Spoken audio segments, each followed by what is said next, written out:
What up? You guys excited? I don't know if you want some light also. I don't know if Oh yeah, sure. I mean, we already started. So, what up? Welcome to AI Agents Hour. We're just getting set up here. Yeah, you know. Hey guys, how's it going? I'm Abhi I'm Marvin again. again. So if you came yesterday, we are still in Strasbourg, France. Hometown. I actually leave today from here to Brussels to meet some homies, and the world tour continues. From there, I'm going to a wedding in Greece of my friend Tony from Mastras. So shout out to Tony for getting married. And then I'll finally be home. I'm going to be missing the AI Engineer World's Fair, which is sad, I believe. But You should do that once a year or something like that. So we'll talk about the World's Fair. Hello, SF. Hello. Are you from SF? I don't know. Yeah. So today's show, we have some AI news like usual. We are going to be salut pour le fond. Salut. Ah, Flo, bienvenue. Salut. He's a friend, the person that I know. Oh, you know him? Yeah. What up, Florian? That's cool. Yeah, coffee. We're also gonna have some friends from the community. Daniel, he will be here, and I just want to make sure I have all this information. We're gonna have one of our community member friends, Daniel Trevino, on after the news. Then we are going to bring on some Mastras that have learned some stuff that they want to just kind of share. And then yesterday, while Marvin and I were eating tarte de flambe and drinking some wine, we were thinking like, could we make music with AI? And that's what we're going to try to figure out. So we have a DJ Mastra, the DJ Mastra today. So it'll be a fun show. Once again, 31 people here. Really appreciate everyone here. So let's get into the news. Also, I'm going to send the invites to everybody who is going to join us. So I'll do that here. Oh, SF. He's a homie, actually. He's your hometown. Yeah. Ah. I did not realize until. Bonjour, SF. Bonjour.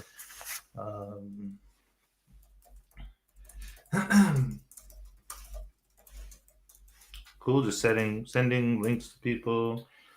Yep.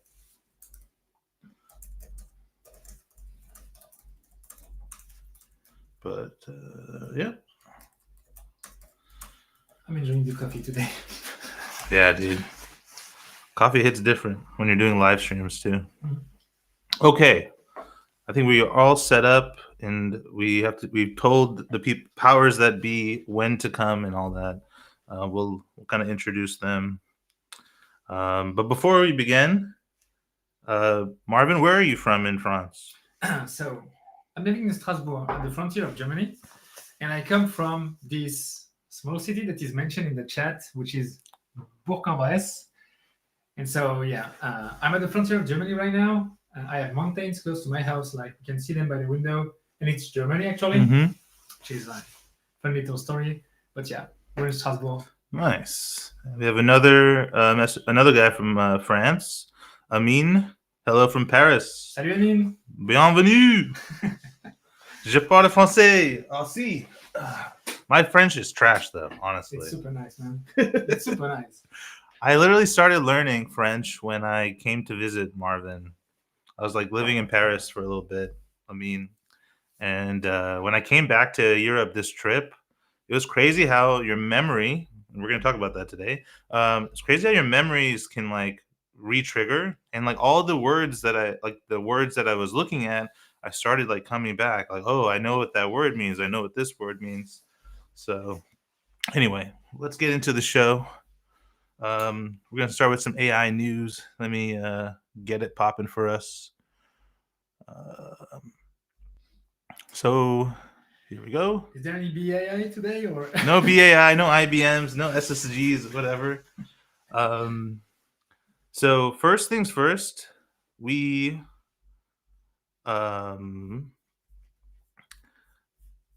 We're gonna play this video. Super interesting. Like, this is not new news at this point at all, but I wanted to share with everyone this kind of OpenAI acquiring Johnny Ive's startup, and like we can all ponder what it means. And that would be really cool, actually, if the chat, if you want to think, if you also want to draw some conclusions, we're going to as well. But I figure also need to make sure I shared the sound. 1 second. But we'll watch this together, and then we'll like draw some conclusions. Where's my share button? Oh, it's right here. It's in the other tab. So you don't know where I am. Here I am. Let me stop sharing. Need to share again. Share audio. Okay, great. We're good. All right. Let's have some fun and watch this.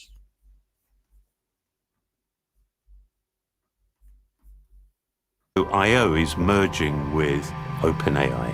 Formed with the mission. Tu es en bachelor et tu souhaites rejoindre un master qui va te permettre de jouer un rôle dans le futur.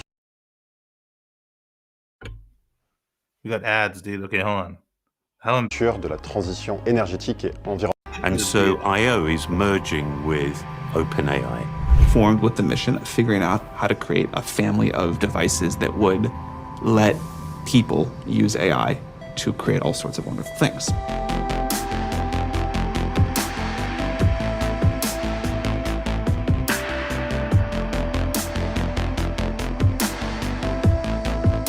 In a big move, OpenAI is acquiring a year-old hardware startup called IO Products for a staggering $6.4 billion, as per reports. But this isn't just any startup. It was founded by Johnny Ive, the legendary designer behind Apple's most iconic products. This is OpenAI's biggest acquisition yet, and it signals a bold new direction. Building AI-first hardware, not just software. During his 27-year career at Apple, Ive was the mastermind behind the iMac, iPod, iPhone, MacBook Air, Apple Watch, and AirPods. Known for his minimalist aesthetic and obsession with detail, Ive was knighted in 2012 for his contributions to design and innovation. After leaving Apple in 2019, he founded a creative agency called Love From, bringing together architects, artists, engineers, and designers. A year ago, Ive and former Apple colleagues quietly launched IO, a hardware startup focused on devices for the AI age. Now, OpenAI is absorbing that entire team. OpenAI CEO Sam Altman and Johnny have reportedly been collaborating for 2 years. Their partnership evolved from tentative ideas and explorations into tangible designs. The details of those designs remain under wraps, but the stakes couldn't be higher. So why is OpenAI betting big on hardware? Because the next frontier of AI is physical. Devices that seamlessly integrate generative AI into everyday life, outside the confines of smartphones or laptops. 2 years ago, Johnny and I started talking about what the future of AI and new kinds of computers was going to look like. I was running OpenAI. Johnny's running a design firm called Love From that had established itself as really the, I think, densest collection of talent that I've ever heard of in one place and probably has ever existed in the world. And it became very quickly apparent to both of us that we needed a third company. OpenAI doesn't want to be just another app inside Apple or Google's ecosystem. It wants to own the hardware platform that defines how we interact with AI, much like how Apple defined the smartphone era. Analysts say this is the same ambition that Meta has with its Quest VR headsets and Ray-Ban smart glasses. Startups like Humane AI and Rabbit have tried and stumbled. Humane's AI Pin, despite being founded by ex-Apple talent, faced criticism for poor battery life, overheating, and lack of real utility. OpenAI have hired hardware and robotics experts, including C.K. Kalinowski, formerly of Meta's AR division, and invested in robotics startup Physical Intelligence. The message is clear. OpenAI wants to bring AI into the real world, not just your screen. I won't become an OpenAI employee, but his firm Love From will now lead the design for all of OpenAI's products, both hardware and software. Their teams will work closely out of San Francisco, where Ive is also designing a new headquarters for the venture. Meanwhile, Apple, which has been slow to roll out its own AI features, saw its stock fall more than 2% after the news. OpenAI, backed by giants like Microsoft and SoftBank, now valued at $300 billion. For more news and updates, keep watching LiveMint.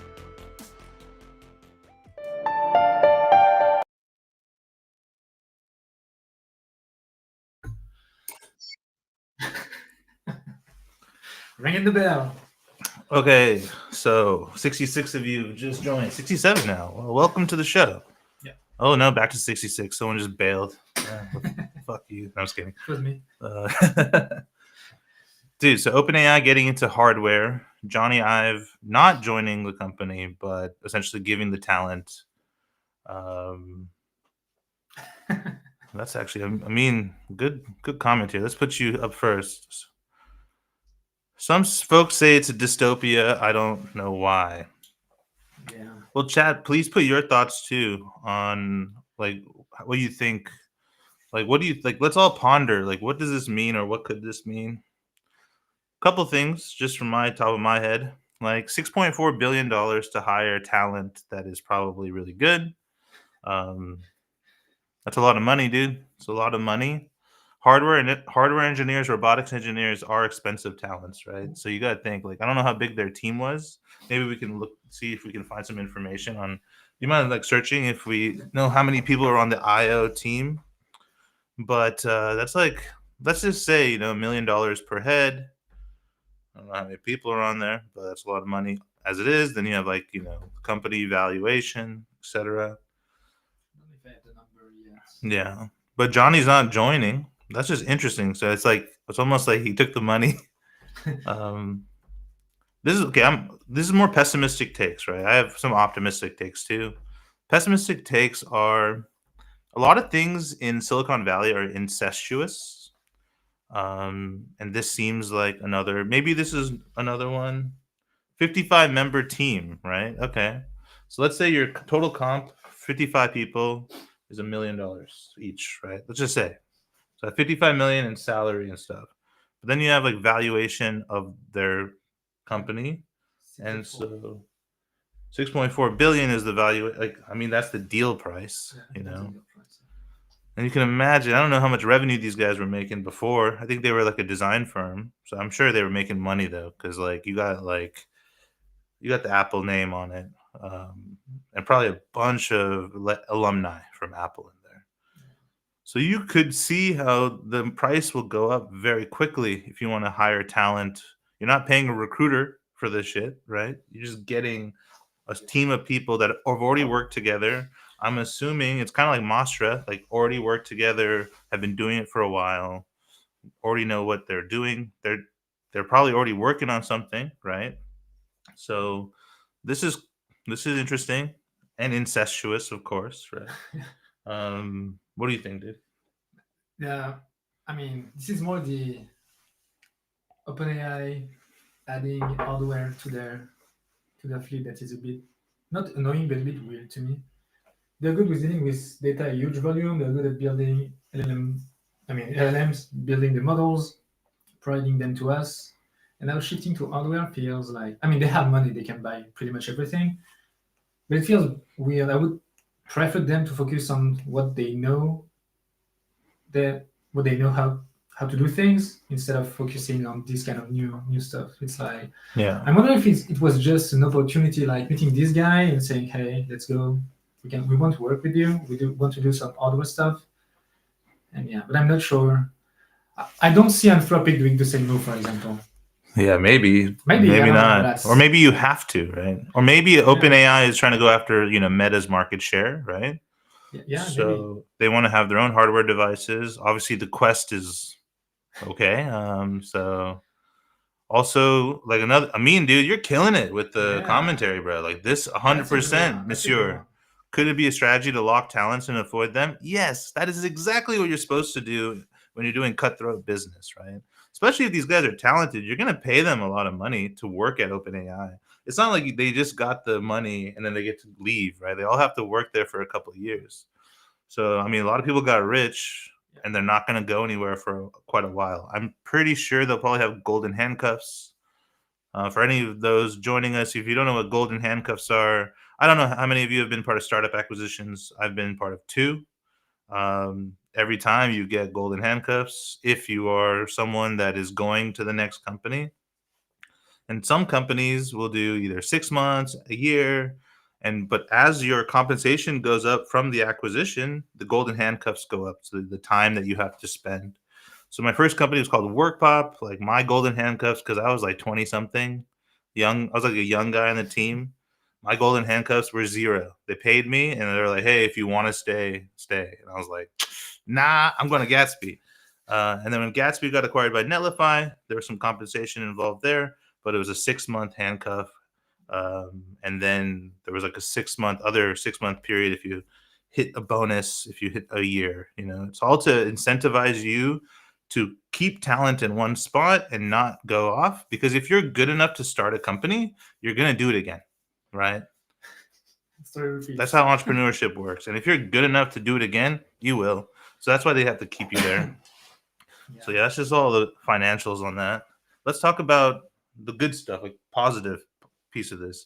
If AI is built into hardware directly, innovation, man. Super innovative. But I mean, Tesla's already been doing this, so It's still the next level stuff. this is like some optimism, or whatever.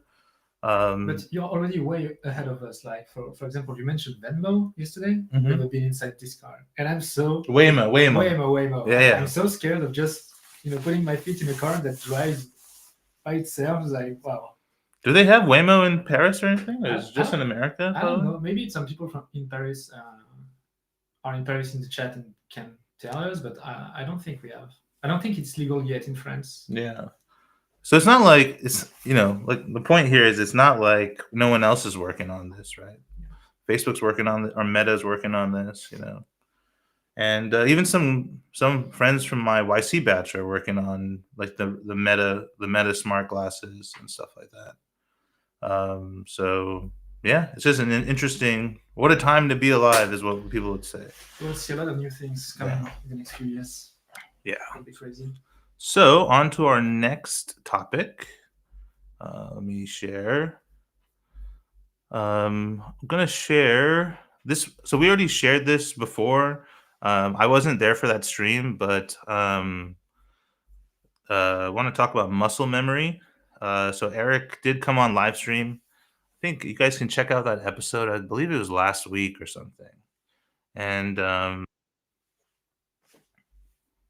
yeah.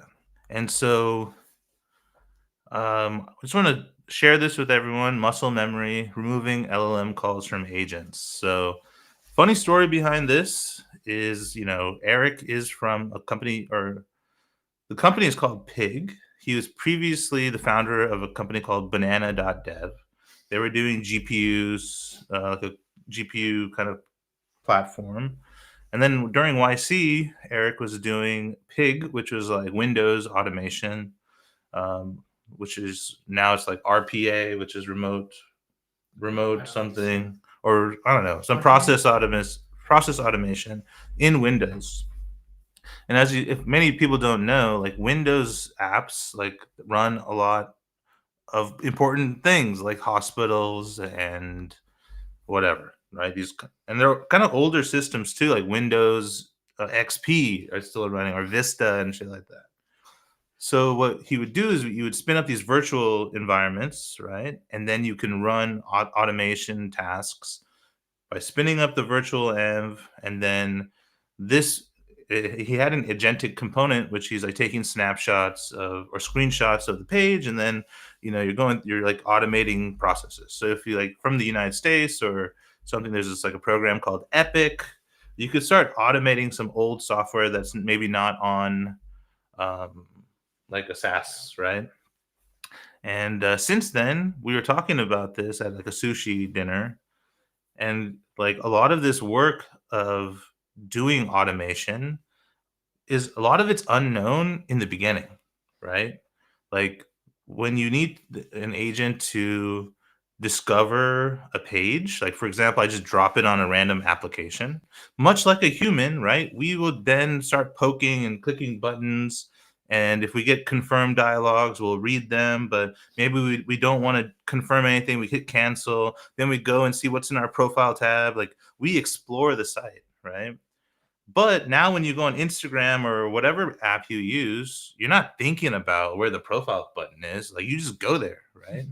And with automation, right? Like if you've done this automation process before in the sense that you figured it out, you went like as an agent, you took this, you did all the research and discovery to figure it out.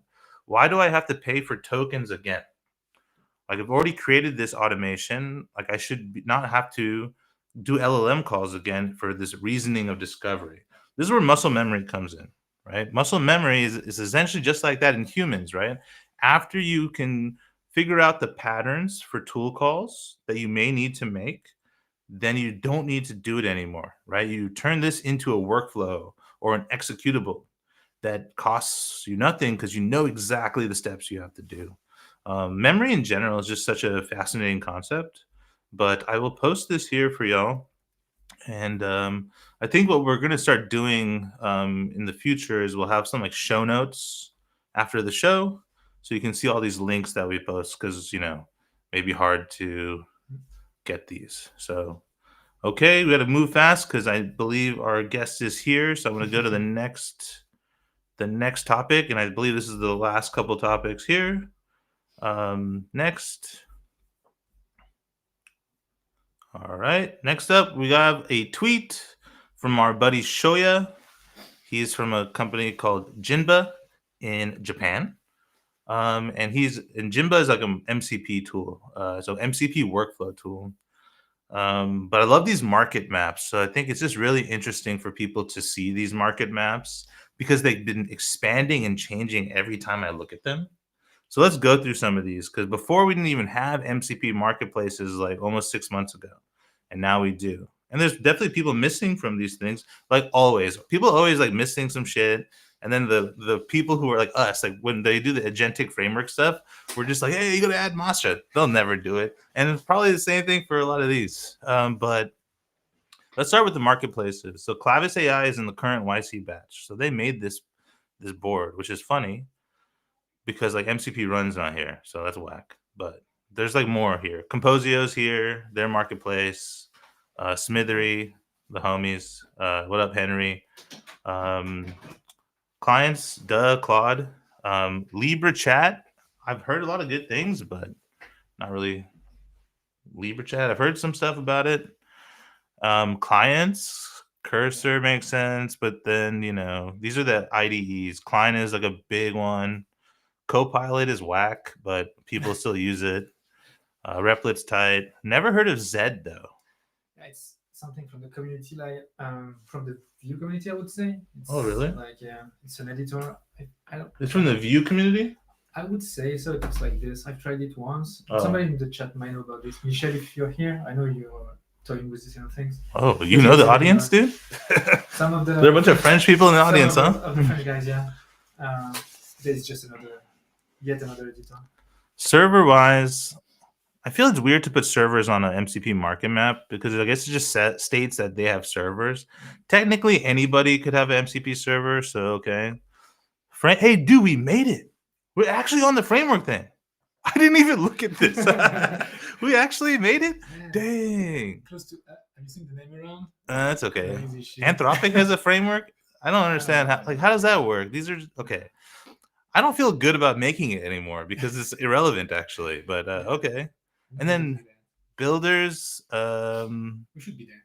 yeah, we should be Gumloop, Solid, Make.com, N8N, Zapier. Oh, is it Zapier or Zapier? We say Zapier. Zapier. Stack One or Stack AI. So these definitely. Oh yeah, Jinba Flow. So they're in their own thing, and then hosting platforms. Sure, it's just cool to see these market maps. But in terms of like what this is, it's really the servers that are the big deal here. Yeah. You know. 1 second.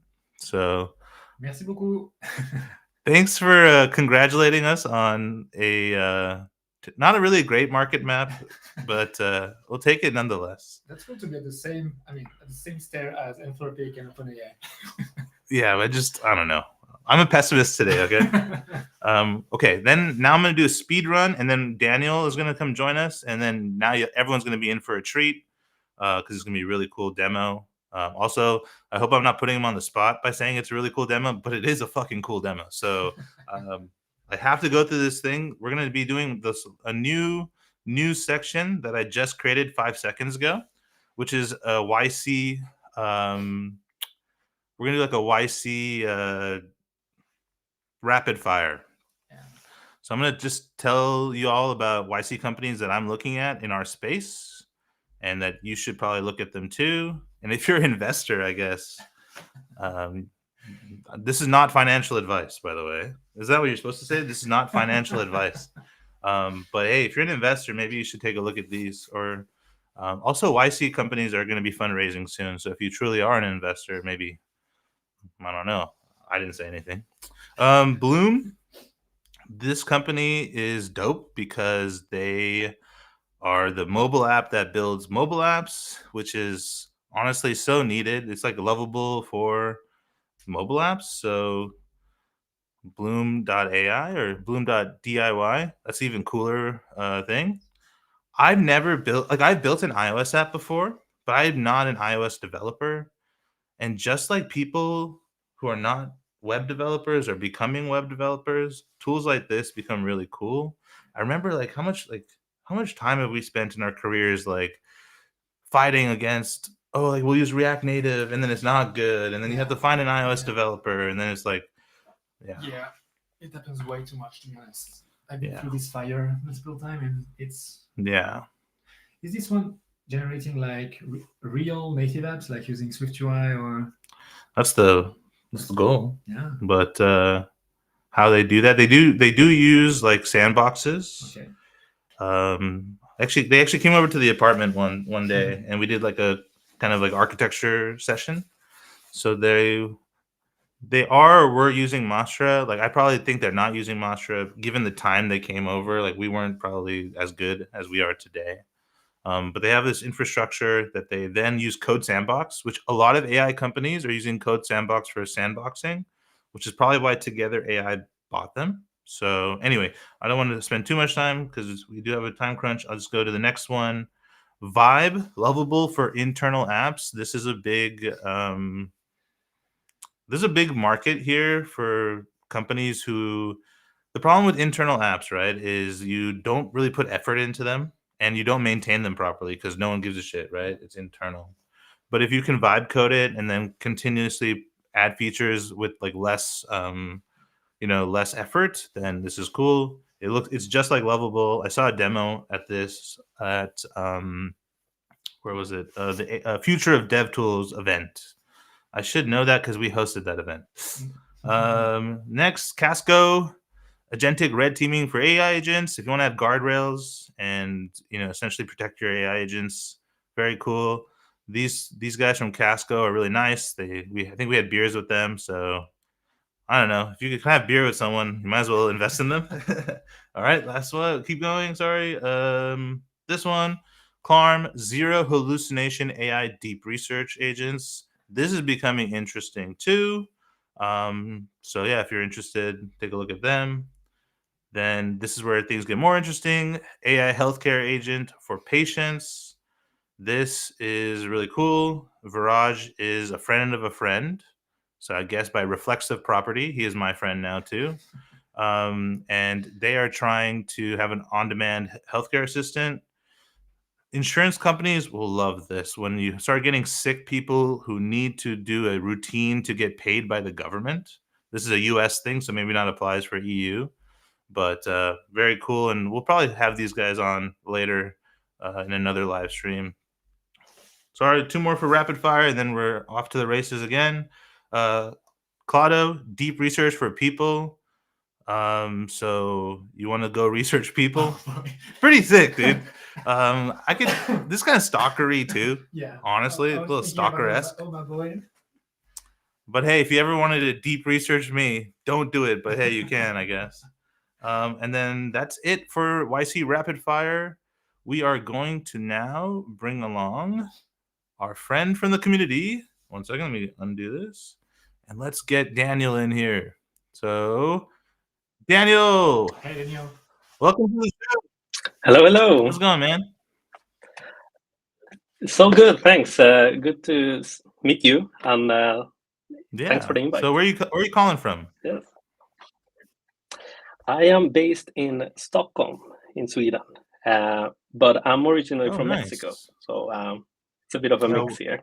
But I've been in Sweden for more than 10 years now, so starting to lose my Mexican Where in Mexico? touch, It's called Cuernavaca. It's like 1 hour from Mexico City. Okay, cool. On the car. Depends on the traffic. Bienvenidos, amigo. Gracias. Yeah, but thanks for the invite, and I'm excited to be here. So, a couple questions before I put you on the spot. How did you discover Mastra? And I guess, can you tell the audience your opinions of it? Yes. So I'm a former Gatsby enthusiast, and it just popped on my GitHub feed. Like, some former Gatsby engineers are building an AI framework. And I've been exploring already by then with other kind of frameworks and trying to sort of build on top of them. And the developer experience wasn't really like there for me. Like every time I like to be on the edge of things, like on latest on my dependencies, for example. So every day I try to like bump everything, test everything works, and keep it on the latest. So every time I did that on the other framework, something broke. And I was like, annoyed. At some point, I'm like, okay, you know what? I need to give it a try to other alternatives. And Mastra popped in, and it was just so pleasant to go through the documentation, extensive documentation. I still haven't got the hand into all of the corners. Thank you so much to dig in. Also, Daniel's being very humble. Like, he definitely used Mastra, and he's contributed, right? He's contributed. He's been okay with all of our bugs, and worked, helped us and rooted for us. So Thank you for that. Open source projects do not exist without users like you, Daniel, because like you said, like you're the type of guy who installs latest or alphas, and tests things and wants to get deep into the technology. There's not a lot of it's really hard to get users like that, and then also have their trust if you continuously make different changes and stuff like that. But so I really thank you for all of that. I mean, it's the least I can do. You guys are the ones carrying here. So I'm just a consumer at the end. But I really appreciate the job and how fast you are also on taking everything serious. And there's already a fix on the next release. So Tuesdays are my favorite days nowadays with all the releases here. There's 207 of us here now. Welcome. Oh, yeah, Daniel, I have to do these recaps, by the way. Sorry to interrupt this because I have to do a recap. Yeah, go for it. If you're just joining us, we're here with our homie, Daniel, from Stockholm. He's a Mastra community member. And before this, we were talking about Johnny Ive and OpenAI's $6.4 billion acquisition. I talked about acquisitions in general. So if you're wondering how those things work, we did a YC rapid fire. We saw an MCP marketplace, which was the map was not very good, to be honest, but we made it on there. So that was great. And then now we're kind of getting to know Daniel here. So thank you, 207 people, for being here. Back to what we were doing. So where do you work now, Daniel?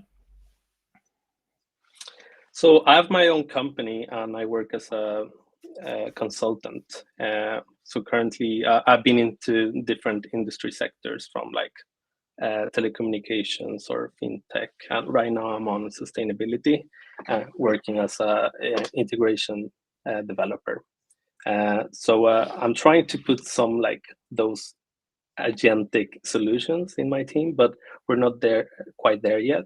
So I'm the kind of guy that needs to keep on learning and keep exploring things. So I've been tweeting about it once that my hobby is also my work. I really enjoy building, and especially when I can do what I want, like I can be the one choosing my path. So I'm currently, as I said, as an integration developer through my own company. But on coming home, when I get my time alone, then I can hack into my projects in that sense, which I'll be talking about one of them here. Question about that hobby as work or passion, hobbies or work as passion and all that. I feel like a lot of new developers don't have that passion anymore. I know when I started and when Marvin as well started, like I used to love getting home and saying, I don't have to work on that bullshit. I get to work on my own stuff. And I get to learn, Flux library came out. Flumix, Redux. I got to learn all this shit. That was a long time ago, right?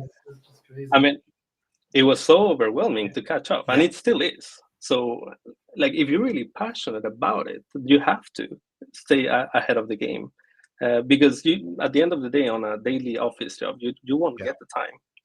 Some companies, of course, have like hackathons or have like education days, but it's not enough.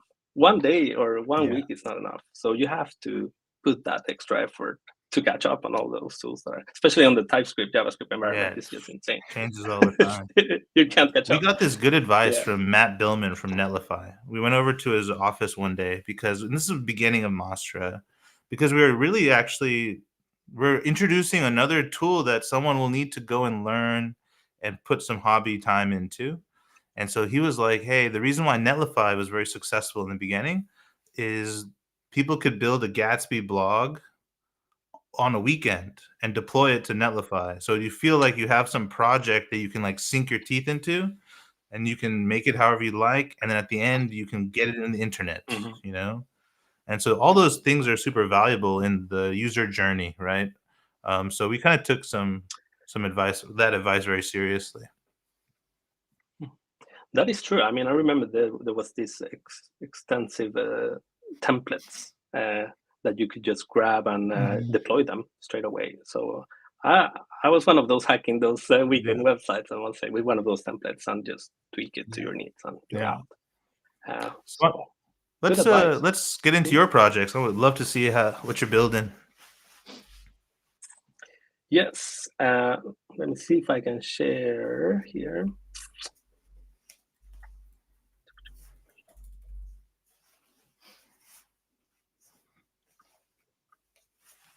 All right, let me add this to this. There we go. Can you see my screen? Yes, sir. Whoa, this looks great. Looks nice. Yes. So a bit of a background story. I started building Agent, like the first lines of code were in December, right after Christmas. You know, talking about the holidays, you get to refresh yourself a bit more. And I was like, okay, I have to get my hands on this. So I didn't really know what I could do or build, but I've always been very passionate of trying to make things easier for the non-technical people. We are very technical, and maybe there's a lot of power users here on the stream that they like to go straight into the latest releases of Claude and try and test and so on. But it's a bit of a lag, like it takes some time. There's a bit of lag for example, my parents to start using this technology. So my goal here was to try to abstract that and to try to make it easier in a more like friendly language, when you can still use the technology and the primitives of like everything in the AI environment, but trying to make it in a simple interface. And at the end of the day, it's the same but different, you know. So yeah. Since March, by the way, I went out live after 3 months. I went live with my first iteration, and I was not quite satisfied because I was looking more for some agents that could grab a task and execute it. And I couldn't really achieve that with the tech stack that I picked by then. And that was actually when I pivoted to Mastras. So I was like, okay, I need to redo my backend. But it was nice because the design of it was already just changed the backwards compatible APIs, and you'll be able to achieve that. And Mastras exposes those APIs so easily through just like the box, and it's very customizable as well. Like I wanted, for example, to have a middleware to protect them, to try to don't expose those endpoints, and super easy. Yeah, it was a very pleasant refactor experience, and it didn't take that much time, I must say. So yeah, the purpose of Agent is I wanted to make these productivity agents that can help you boost your productivity and fit your needs. So I don't know who has, let me first log in here, the demo account. And you can imagine that an agent is sort of like, if you go to going back to Claude Desktop, they offer projects.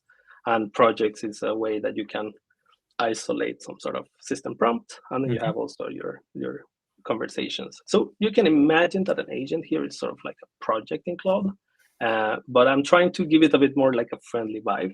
You can have, a character as well that you can either pick the image yourself, or it will be generated by the system. So here's the interface. You start your flow by selecting what kind of problem you want to solve, like what kind of agent would you need.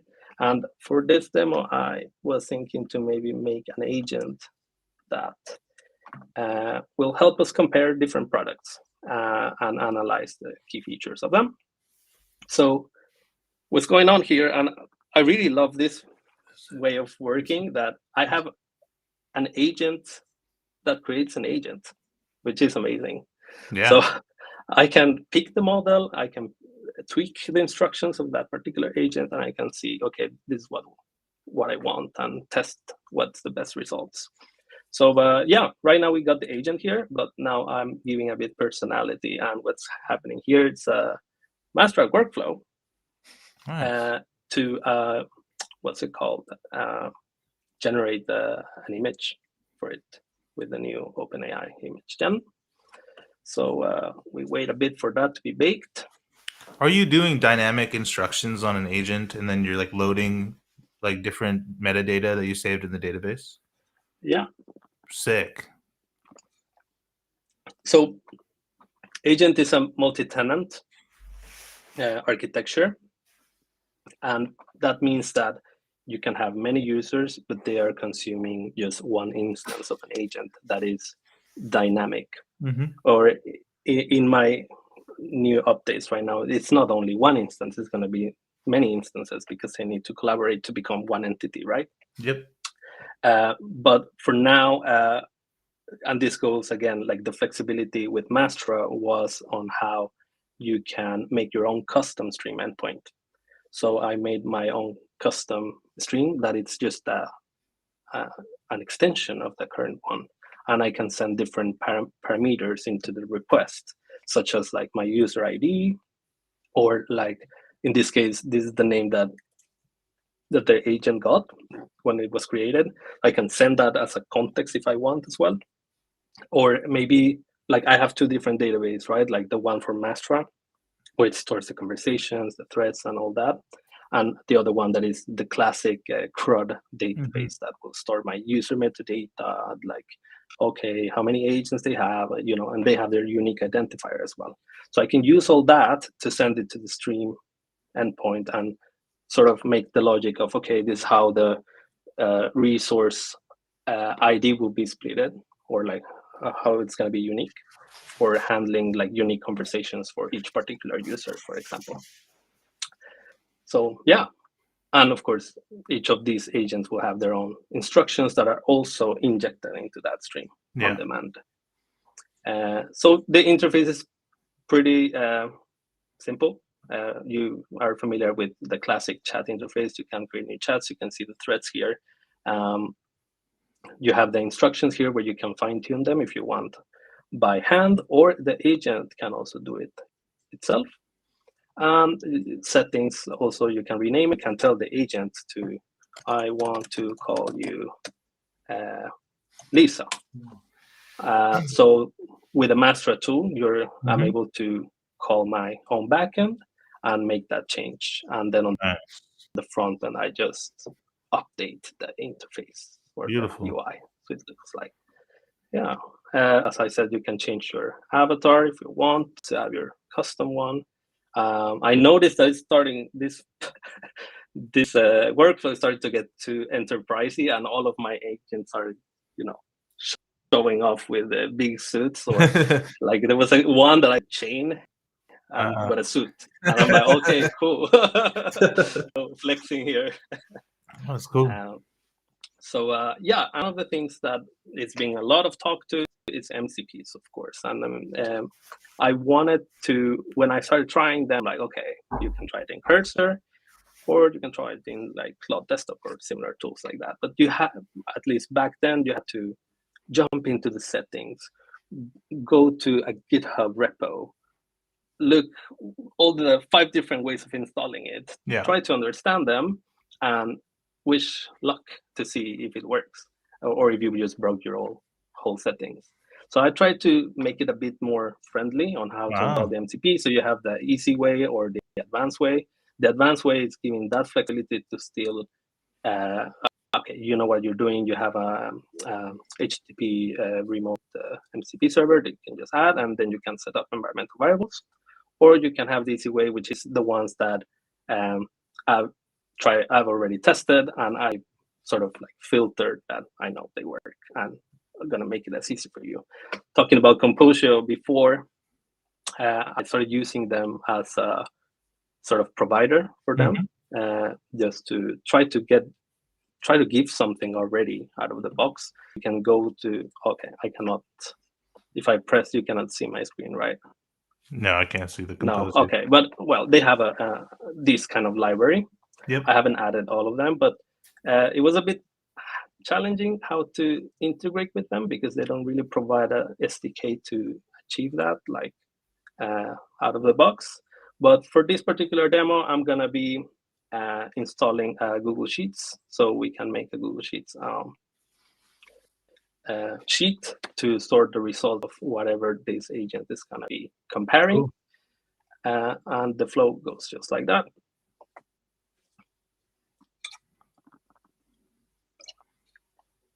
So first it does an installation, then it does a validation, what I call it, which is basically Composio generates a unique URL that it's secret for you.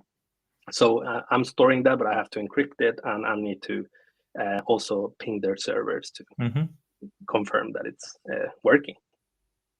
So another thing, speaking to my target group here, is like non-technical people. I just didn't want to say like, oh yeah, success, and then what? So I'm trying to make it like a bit more easier, like, hey, pop a message directly to the agent and start the authentication process. I'm gonna press here. You're not seeing this, but it's just me accepting permissions. And then I can just, can you confirm access? This is so cool, man. Yeah, it's very advanced. Thanks. I'm just so happy they're using Mastras too, because I kind of know. I just know how you built it, because obviously I. Nice. It all makes sense. Yeah. One of the features I've been exploring now is to give the possibility to swap models on demand. So I'm also trying to vision this product as a cursor for non-developers that just need it for their daily tasks and integrate different tools that they use every day. So I'm trying to work on an auto mode as well to sort of let the agent decide what's the best choice depending on the task. And yeah, I have a lot of cool features that I believe I'm able to do Mastras and the Mastras roadmap as well, because there's a few of them. They're not quite there yet, but I know that they're coming.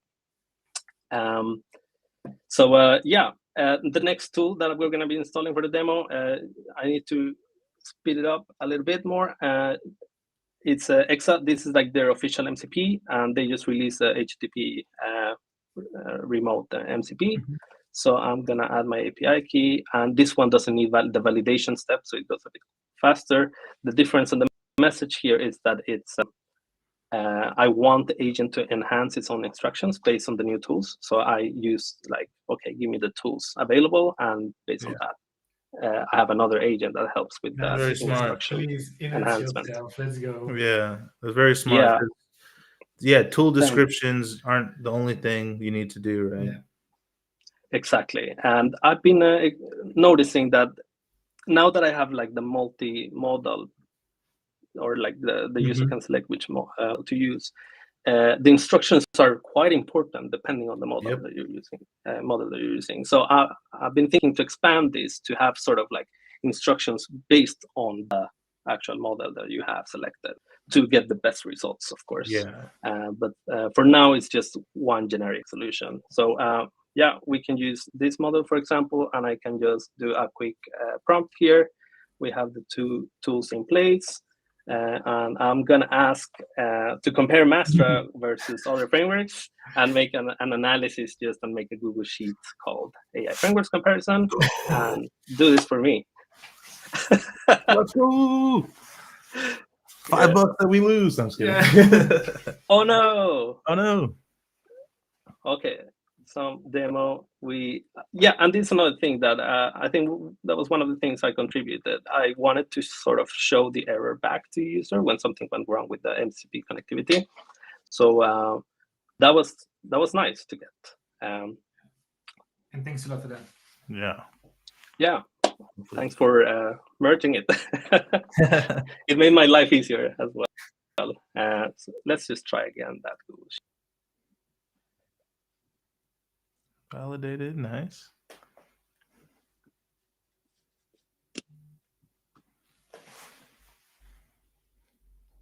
You should write a book about all the things that you've done on this project, because it's so cool. All Yeah. this dynamic stuff is so cool. Thank you. I appreciate it. I'm still learning a lot, and there's still a lot of room for improvement. But that's the beauty of it. Like that's what moves me to come back and keep it up. So let's try an in thread. I'll send it again. That should be in place.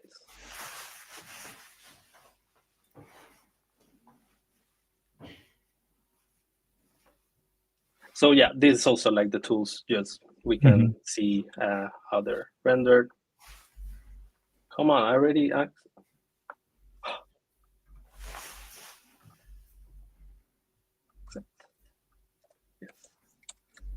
Try it again.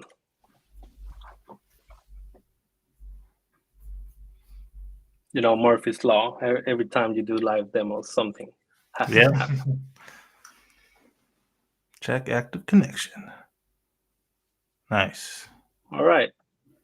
Cool. Okay. That is why, because I didn't send the message of the initial prompt of comparison. Here we go. This is for all the marbles. The moment of the truth. I already did this, and it was quite good result. So don't worry, guys. It's the moment Murphy's Law, dude. Come on. That's true. That's true. So here we go. We're using the X tools, and yeah, grabbing some information, and at the end we'll get the sheet in place. So yeah, I can access it here, but I will need to share that on. You cannot see that screen, but yeah, it's just the MCP server creating that. So cool. This is so cool.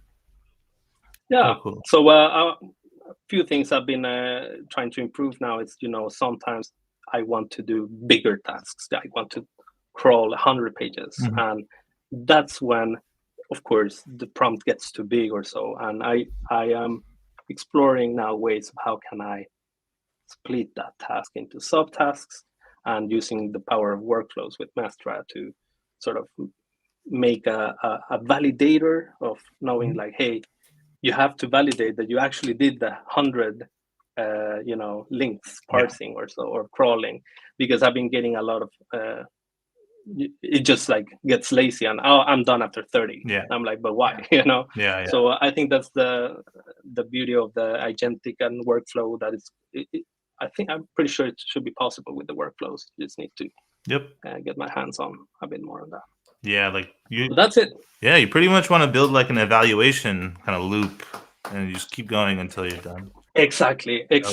Like you have a task, and you have an agent that tells you this is the task. You cannot exit the loop until the validator allows you. Tony shared yesterday to the community the lab, and I was like, this is cherry on top. This is exactly what I'm working on right now. We are cooking. So there'll be a lot to inspire for your product here, and hopefully you can use it to just do that as well. So like with anything, man, if you have any problems, or if you want to get your hands dirty in there too, let let us know. Also, quick question. I'm curious, like, what's like the goal for this project? Do you want to like get like it's more for introducing it to non-technical people? Have they tried it yet? What do they think? Yeah, so I have a few users, but I think I haven't put any like marketing like focus right now, because I want to reach that sort of state where it's like bug free. I mean, you can't really achieve that, but I want to reach a bit more stability, make it more like serverless first, everything in the infrastructure. But yeah, the goal is to try to like do this every day, to keep on working and iterating on it. And I've been doing a lot of projects during my career, and I think one of the things that I've noticed that I have failed on is that I go live with it. I'm good on achieving the MVPs, but I'm bad on continue delivering, because as a builder you have 1,000 ideas in your head and you just want to jump to the next one.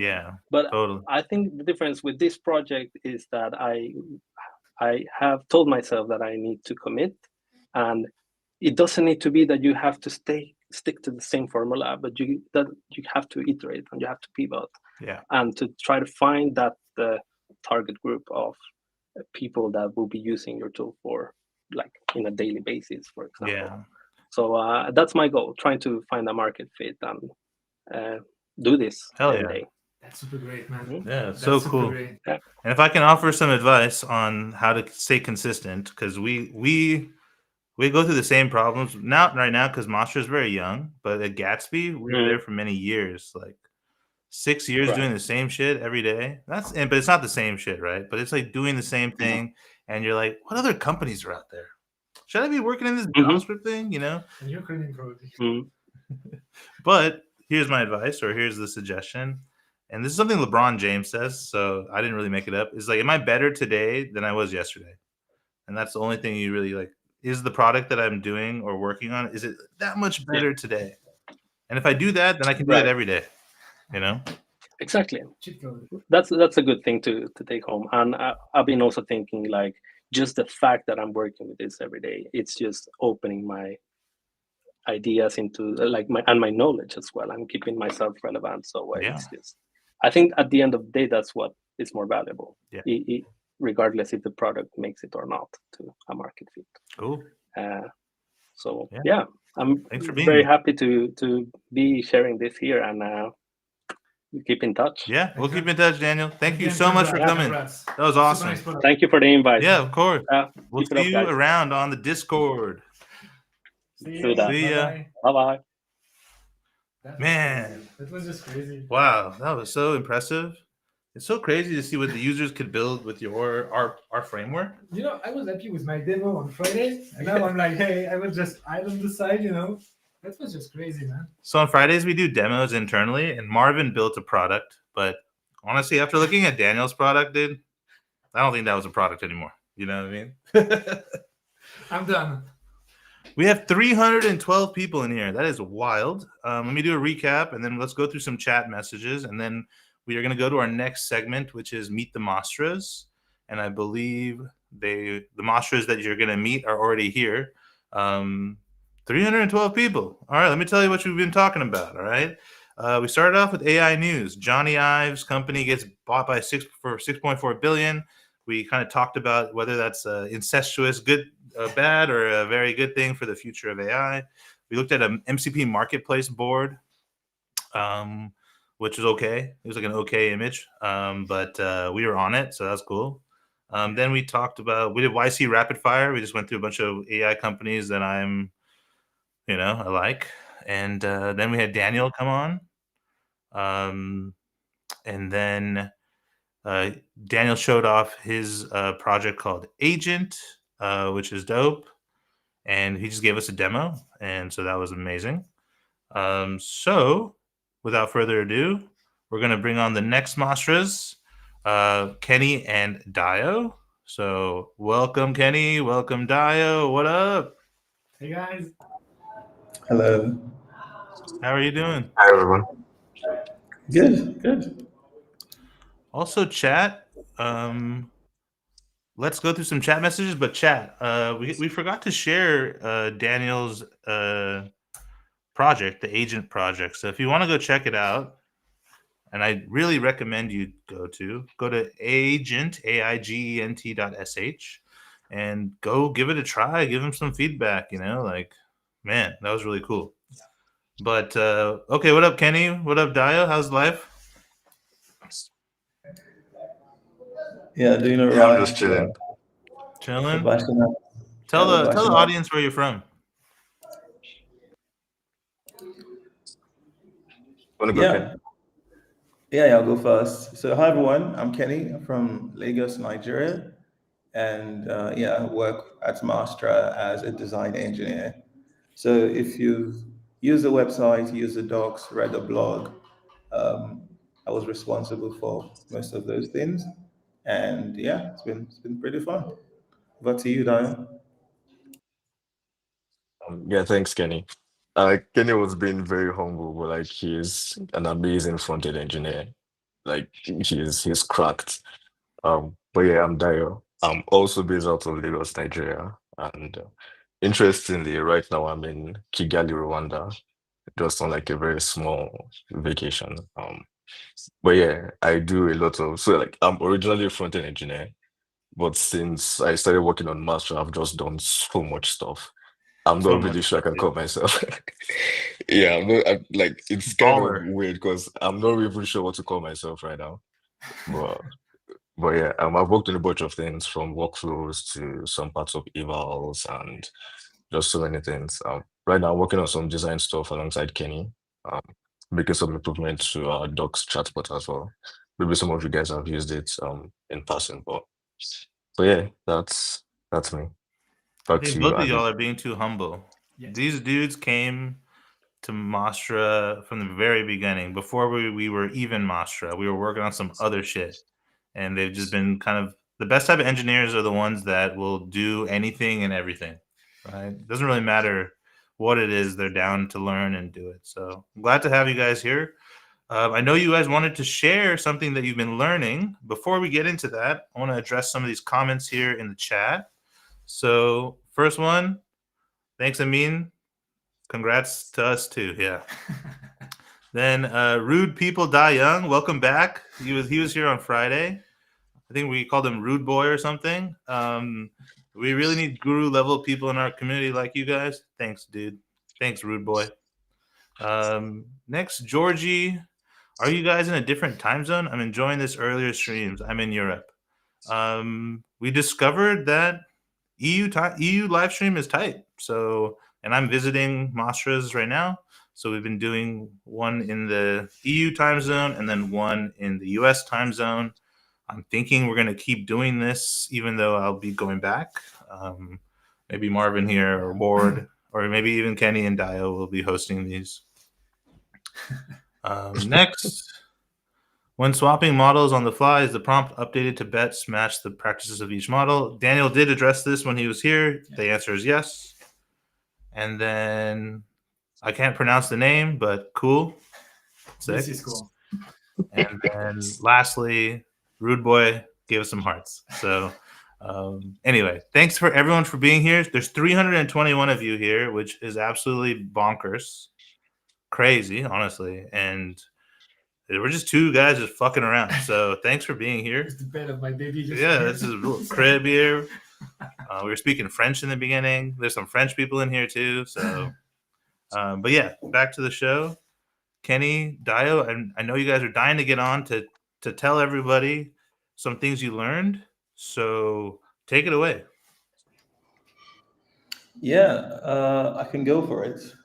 Go for it. So we've been working on, writing some evals for our docs agents, our chatbots, which some of you have probably used, where you can like ask about things relating to Mastra in natural language and it returns to you. But then one of the things we've always wanted to do was increase the quality of the results. And evals are like one of the ways of doing that.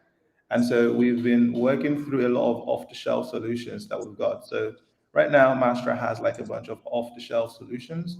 things for testing hallucination, for testing contextual recall, for testing, I think, tone and all other things like that. So right now, two major ones we started with are like hallucination.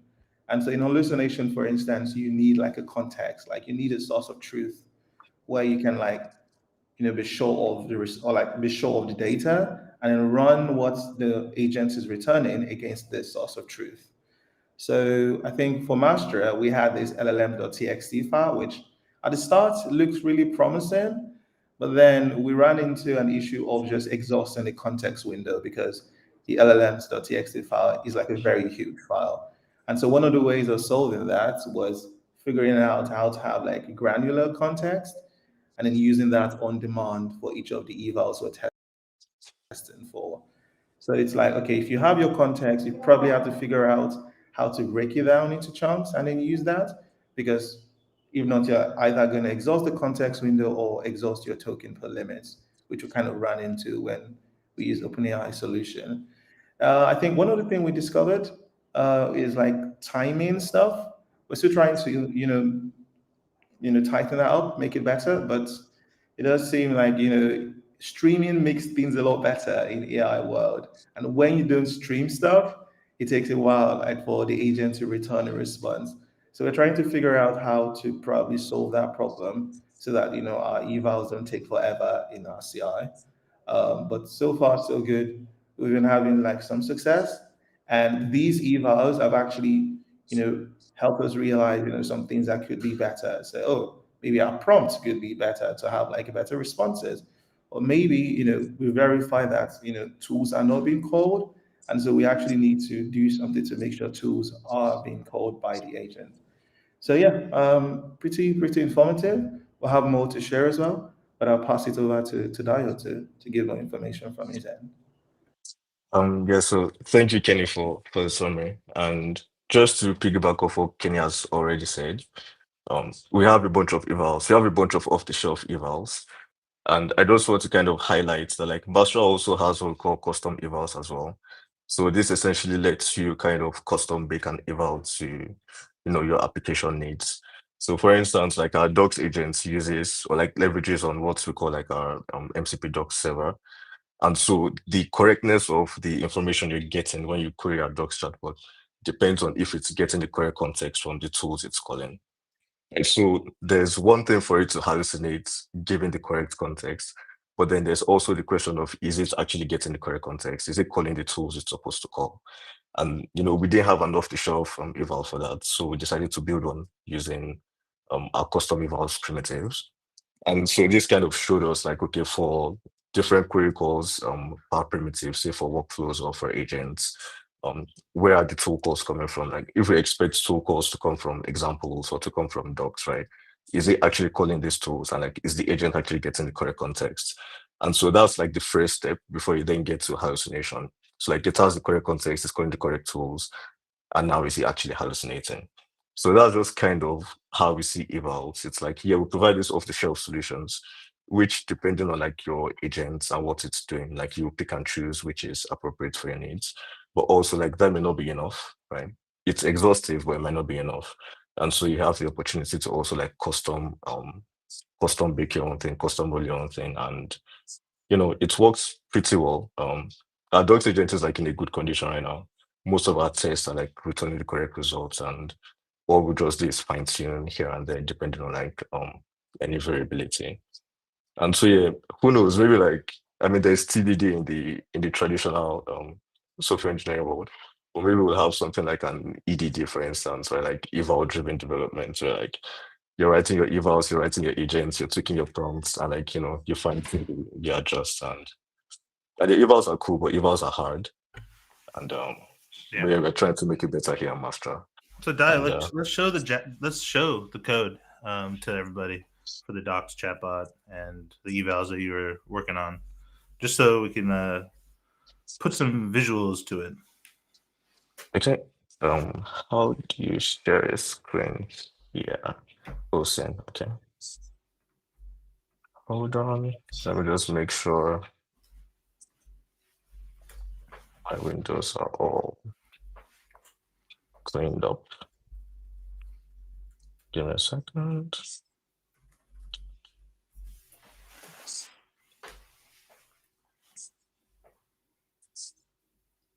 Okay. Share entire screen. Yeah. Okay, so all right, looks good. So first thing I'm going to show is so Make I'm it just going bigger. to show you. Oh damn. Okay. Like three, one more. I think that's good. Maybe. Yeah, that's good. All right. Okay, so our docs agent, right now it's just a simple agent which leverages on what we call, as I explained before, our docs MCP server. So our docs MCP server provides like a bunch of tools, and we're basically just destructuring like the specific ones we need for the chatbot. And so that's what we do here, and we pass down into the agent as tools. You also notice like we have this extra link checkout tool here. And this is just so because sometimes like you ask the chatbot some questions and we've told you to provide links. So like you need to do more research or you need to like validate its responses against like where it's getting this info from. So provide links to maybe our examples or our documentation or references, just things like that. But sometimes like those links may not exist, right? It may like hallucinate some links sometimes. And so we defined this link checker tool, which just like validates that like those tools are, or rather that those URLs are actually correct and like linked to the correct resource. So like every single link that gets like passed back as a response always goes through this link checker tool.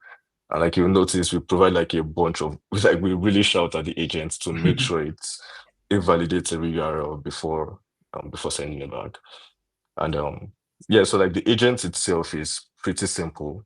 Most of the work is done by the tools we provide to it, and then just like tweaking the shit out of the prompt. But yeah, so that's the agent itself.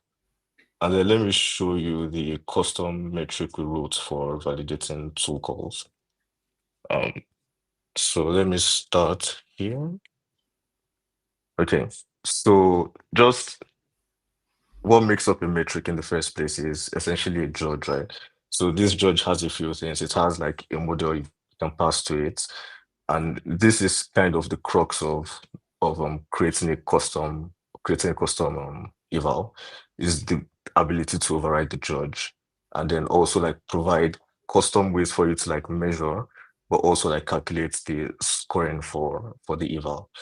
And like you'll notice here that like for tool calls, it's quite simple. We evaluate the judge, and from evaluate here, we're essentially calling a model with structured outputs, right? So we get a Boolean back has two calls, and then the two calls that were actually made for that particular query. And then we're able to calculate score based on what we've defined here. Here it's simple, but like depending on your use case, it might be like super complex. It may be based on some complicated algorithm, whatever. But here it's just a very simple, did you make a tool call or did it not? And yeah, so let me show you the judge itself. And yeah, so the judge itself just has two methods right now. It has evaluate and it has get reason. We're mostly concerned with evaluate, right? Which, as I said earlier, just essentially calls the agent, passes it a prompt, and then gets back some structured outputs, which we then use to calculate the scoring or calculate the evaluation. But yeah, like you can see, like all of these things are like pretty well laid out, where it's like you don't need to think too much about like how to structure things. It's you just like inherit from a base class, and then you just change what you need to, and you're good. So yeah, I think that's really the crux of it. For using an off-the-shelf eval, it's quite straightforward. You just define it, provide the parameters you need, and you pass it to your agents. Something we're working on that doesn't exist yet is being able to interact with the eval in the playground.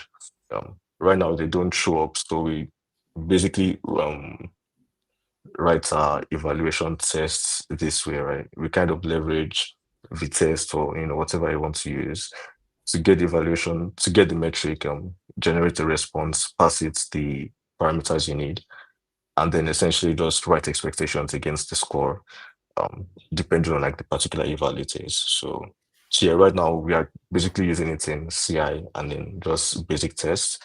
But eventually we're able to actually interact with this in the playground, change your inputs, change your outputs, and we run your evals. That way it's really, really EDD. But yeah, that's really everything I wanted to show to you guys today. Sick. That's super good. That's awesome. Yeah. That's awesome. Thank you guys.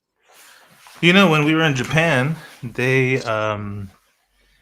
kept asking me like, what's the moat in AI applications? And I kept saying it's probably the evals, because if you can have confidence that your agent responds properly in X percentage of situations, you'll always beat the person who has no idea, you know? Because, and Dio, correct me if I'm wrong, when we released the chatbot, we didn't necessarily know how it was performing, right? Until we started getting like people saying, yo, what the fuck is this? This is incorrect, whatever. And then we were like, oh, snap. Like, we're not, we also did 0 evals, right? Until now. So what did you learn from then? You saw the issues that the customer was having. Like, how did the eval kind of reinforce your knowledge? Are they frozen? Think so? Oh no! Is it us? Don't think so. It's the software somehow. Oh, Kenny dropped out. Can you make a sign if you're in the chat? Where'd they go? Uh-oh. Hey, Chad, are we on or did they gone? Let me just check. I go live. What's happening? I have access to YouTube. Uh-oh. They're both gone. We're here. I mean, Uh-oh. Yep. We're still here. Okay. still here. Maybe they just had, dude, what if all of Nigeria just went down, internet went down? All right, we'll see what happens with them. Yeah, okay. Thank you. Thank you. So, you know, there's something that Dayo has said, 2 things actually, apart from the evals thing, that can be interesting for people in the chat that know a bit less about the thing than we do, because we're deep in the thing. The first one, he was saying, hey, I just had to extend a class and modify one method and I'm good. So it means that you're at this level of customization where if you want to do something custom in the framework, you just extend a class, modify what does not work for you, and you're all good. This is something that I appreciate a lot about Mastras. Yeah. This thing is crazy. Oh, the homies are back. Homies are back. Welcome back. Yes, yo, dude, we bought you Starlink and this still shit. This doesn't happen. That's how low it is. Hopefully Dio will come back. We were saying maybe all of Nigeria just lost internet for a second. Yeah, we're like he's in Rwanda right now, so that's also interesting. Yeah, that's hilarious. I guess we'll just move on. So Kenny, thank you for being here, dropping and coming back. Why don't you, if you want to let people know where to follow you, and anything else you want to let them know. Yeah, I think I have a Twitter.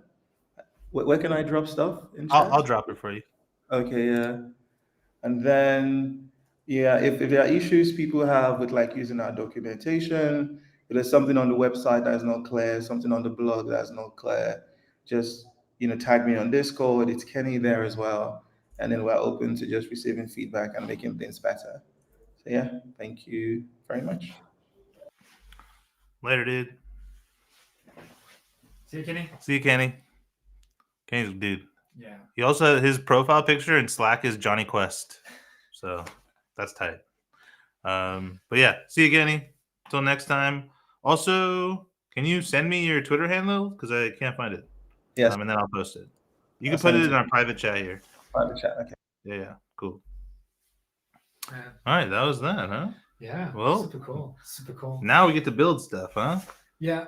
Someone was just sending me a message. Florian was like, hey guys, can you build something? Oh, really? No, I mean, on a joking note. Okay. Well, that's what we were gonna do. So Okay, so let's put. So yeah, if anyone wants to go follow Kenny, that's his Twitter. Please go follow him. But yeah, it's time to build stuff, huh? Yeah.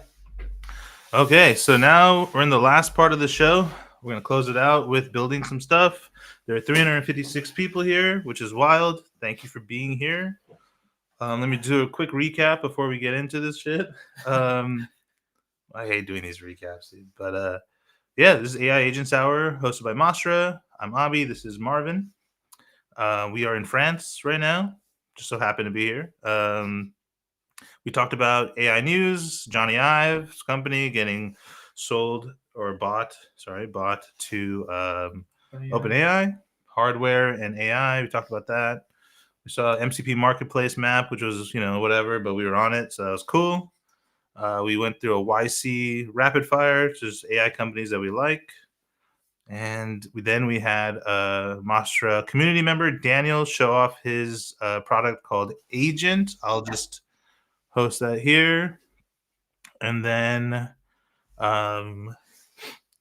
we had Kenny and Dio come on to talk about evals. Dio's internet's back, so I'll let him come on and say goodbye because that's the right thing to do. Dio, welcome back. Hi guys. Yeah, hotel Wi-Fi is. Yeah, I don't want to swear, but bad words. Um, but yeah, thanks for having me, Abhi Of course. and Marvin. Yeah. Hope you guys were able to learn something about evals, and yeah, we're like constantly trying to make things better. So we'd also appreciate like some feedback from you guys if you've used it. Same with the chatbot as well. If you have any feedback for us, we'll get on it as soon as possible. Awesome. Yeah, keep it awesome and Thanks enjoy a lot. Later, Mastras. Dio. You're the man, dude. Bye, guys. Okay. Now it's time to build stuff. It's time. Yeah. That's a team, man. That's a team. Those guys are cool. Yeah. All right. So what do we build today? Well, okay, so this comes from a conversation we were having last night, which is like, can we like make music with AI just generating shit? Yeah. And so we want to figure out if we can. And then we'll vibe code a bunch of stuff to make it so.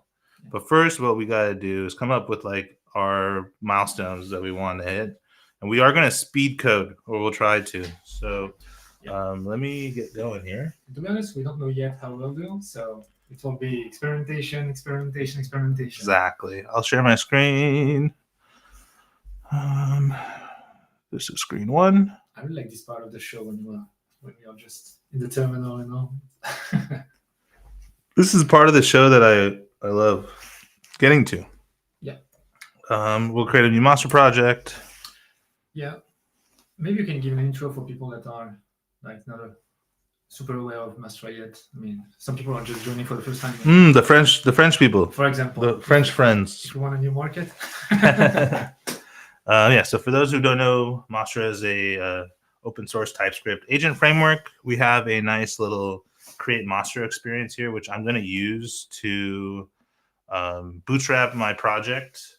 And then from there, we'll probably add some more stuff. And honestly, we'll fumble our way to victory. But yeah, the create master CLI is really nice. We'll go through it. So this will be called DJ Mastras.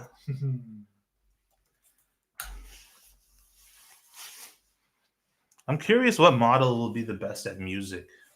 Let me ask some LLM. Yeah, we'll ask OpenAI if Anthropic is good at music. Which one is the best suited to generate music somehow?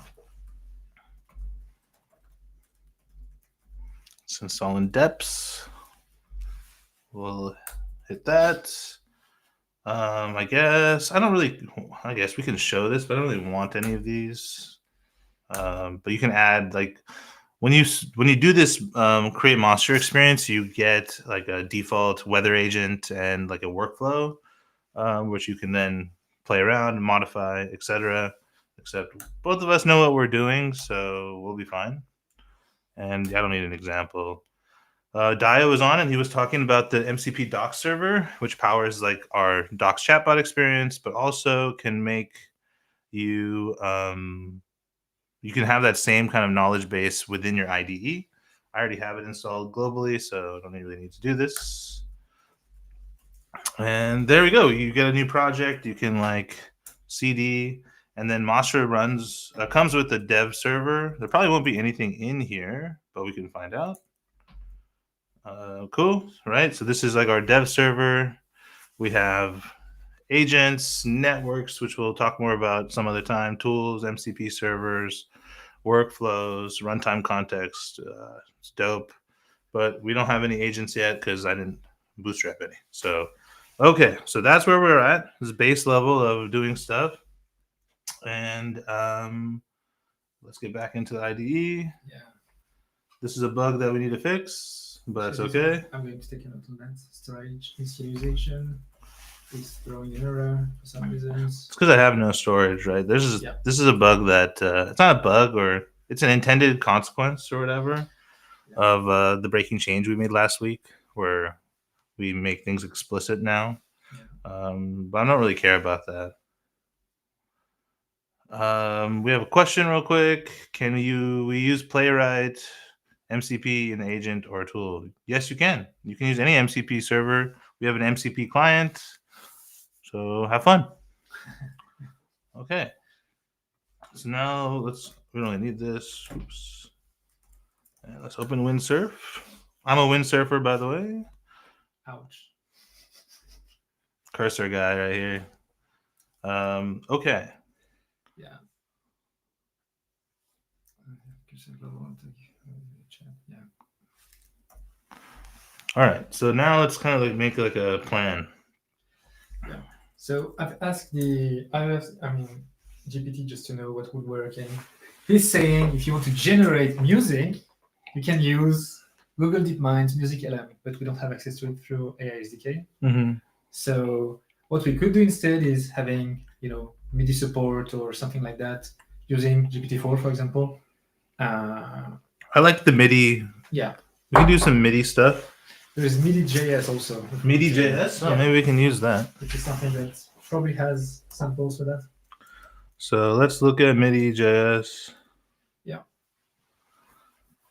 So hold on one second. I use Playwright on Cursor Global. I talked with it with the chat. Cool. Thanks for that information. Can we see a demo if you have the time? I'm sorry, we do not have the time. But maybe next time. But it's also very chill. You could just do this within 5 seconds yourself. But we're on a mission right now trying to become DJs. So you can feel that Abhi is on a mission right now. Oh yeah, true. When it's coding time, it's coding time. Okay, so we'll look at MIDI.js. Let's do that. Let's do that right now. MIDI.js.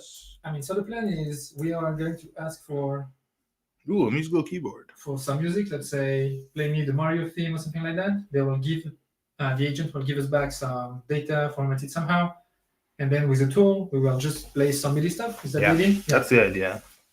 So I've never used MIDI.js. Me neither. Is this the one? MIDI.js, I think. Use MIDI app on the web. Musical keyboard. Includes the library. It's this one, I guess. Ooh. Yeah, that's the one. It's pretty all right. Yeah, that's okay. Because what I'm gonna do is I'm gonna vibe code the whole thing right now. Because we're not gonna necessarily need to do the AI pieces yet. Or, dude, actually, what if every note is a tool call? It can be good, but it can be slow. It'll be very slow. Yeah. Maybe. Maybe, yeah. We can split in chunks. Eventually. Let's first make our agent then. Yeah, so that we can just get back some output, and we don't have to be pro musician here, just to be able to type some notes, I think, at first. Yeah. To render an audio file too. Yeah. I'm not sure if we want to generate an audio file. Maybe we do at the end, but I wanted to play notes. Yeah. Or give me a sequence of notes that I'll play, or via client-side tools, play the note. Yeah. I think via client-side tool, we should play MIDI.js. In the browser directly without. Yeah, in the browser. Time, so that's true. We got to make moves. What would we're going to build something like link flow for Mastras and full-scale action. I'm gonna keep going. We'll answer questions a little bit. So I'll give you some context for people that are just joining. So what we are going to build is an application that uses Mastras to actually play music directly in the browser. So we will ask an agent to give us some music patterns, and we will try to play it directly in the browser using MIDI stuff, or we will figure this out. We don't know how to do it, to be honest. Yeah, we don't know. That's the show. So Abhi is currently creating an agent in Mastras, and as you can see, it's literally 5 lines of code. So once you have this thing, I mean, except if you have a big instruction prompt or whatever, but it's literally 5 lines of code to have an agent running and that is able to answer your question directly from the UI. So what if we can, so maybe we can use general knowledge here. So I'll make the instruction be like, users will provide you a, what, like a theme, a song, like an artist, or we can start super simple. direct. Like, can you give me this Mozart theme at piano or something like that? And they can just give you back the information. And at some point we can, iterate. And users will provide you a song, and you provide them a Nokia 3310, melody. Yeah. Like maybe like like you provide them the notes. Yeah. They can play on a MIDI. Yeah, output. I think we can make the translation maybe if we are able to define the output schema ourselves, but that should be pretty. Yeah. It will be pretty rough, but I mean we can probably have something small. Okay. Then I need to not share my screen, and I need to get the API key. API key time. Not too hard to do. Okay. So to give also people context while Abhi is doing this, when you are having an agent is basically here to get some text as an input and give you text as an output, right? But it does not interact with the real world. And what I mean the real world is that it doesn't trigger any side effects except this conversation. And so if you want it to have an effect or to do something concrete, you have to use tools. So the agent will be able to call tools, which are just functions that will be executed or on the server or inside your application in the browser. And in our case, we will leverage this capability to just play stuff in the browser and to make just music from it. So the agent will be doing a bunch of things, and when he will be done, he will say, hey, I give you access to I need to call this specific tool to just play music, and it will just do it right away. So let's see what, just off the bat, like I want to play the Mario. Yeah, I was having this one in my mind. Super Mario theme song. Are you playing Inception with me or something? I'm reading your mind, bro. Okay, so it seems that we have patterns. Yeah, it seems that, but what does it mean? I mean, the first 3 letters mean some things. Yeah, but I think it means something. That's cool. Let's try a different one. It's not like we can actually. We can do something. We can play this one. How do we play it? I mean, we can just. We don't even have to have a client. Oh wait. Eventually, we can just send this as an output. Yeah, it's true. Or it could generate. Here, let me open up. Or if we have a tool that is just a player, actually, we can call the player with those nodes. Well, what we want to do is take the sequence and then run the MIDI file on each of them. So let's get MIDI.js here. I think E is a node, for example. Yeah. Oh boy. Great. So let me try to find out how we can do. We'll need the front end application for sure. Yeah. But I think we can. Yeah, you're right. The MIDI player. And this one can also be used using a script, I think, directly, so I'll not have to install dependency. I'll figure this out. But isn't there? Can we play it from Node audio, like just the audio from the terminal or something, like a script? I don't know if we can do that. Pretty sure you can. I don't know if we can play music from Node. Ooh, that's a good point. MIDI note values. Let's do that. Thank you, Rude Boy. Where's Rude Boy? So You might need to tell it to use MIDI notes values and teachers. Yeah, provide them MIDI note values. Yeah. So then also let's actually use some. I want to add an example to my instructions that show the mappings of musical notes E, for example, to its MIDI integer value. See what it does. I've sent you a note speaker apparently that could do that. Output PCM modulator. Oh, we have a node speaker as well, like the Mastras, but I think it's using that under the hood. Okay. By the way. Didn't know about this one. So we can do. I mean, we might be able to do this all server side just for fun to keep it, low, Chill. and then we can just vibe code something else. Yeah. But let's see. Yeah. In 20-30 minutes, it will be rough, but yeah, we'll figure this out. Okay, let's see if Windsurf's cooking. Is it cooking? I'm using the new SWE model, which might be wrong to do actually, but the SWE model, as they would say, the SWE. Oh boy, let's see what happened. Is anyone a MIDI pro? Because how do I verify this? But we just accept things because that's what we do. Yeah, we'll see. I mean,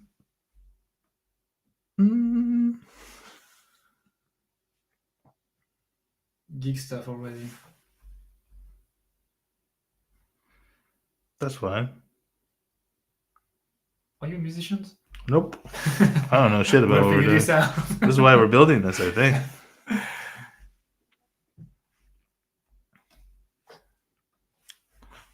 Okay, so now we have some bullshit. Let's just go try this again here. I want to play Super Mario. Cool.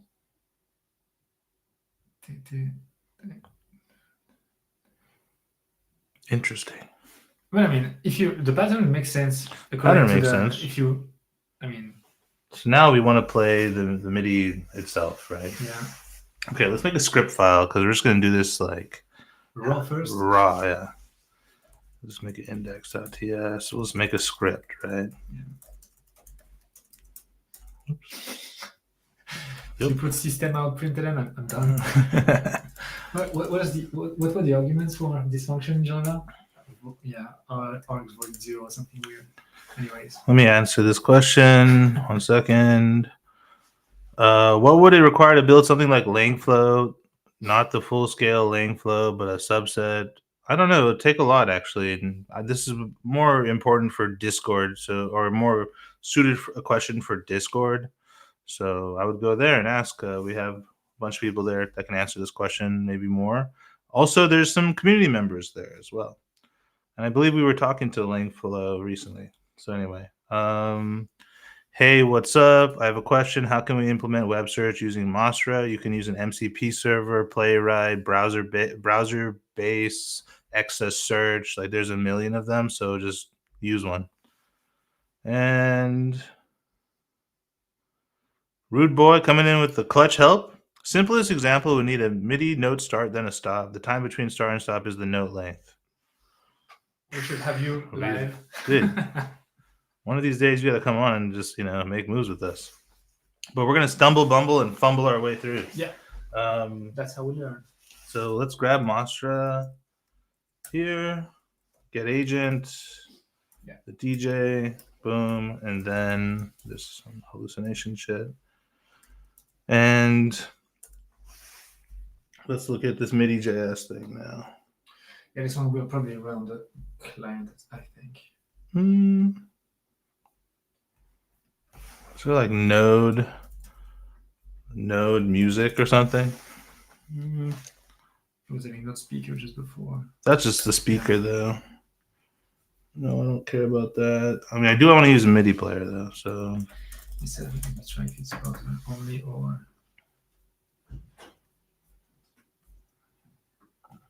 Ooh, a jazz, soft jazz, dude. Wow, soft jazz. That's cool. Yeah, this one is client-side MIDI.js. Window, audio context, blah, blah, blah. This is dope. This is cool. This little soft jazz thing.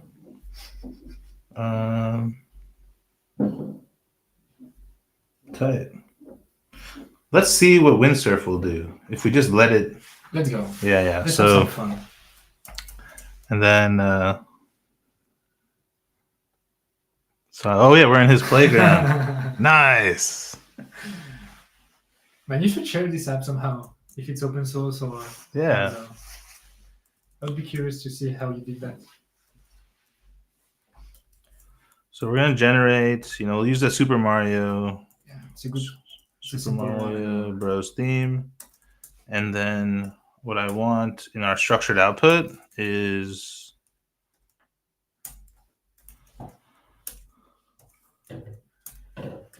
we want our MIDI notes, maybe. Yeah.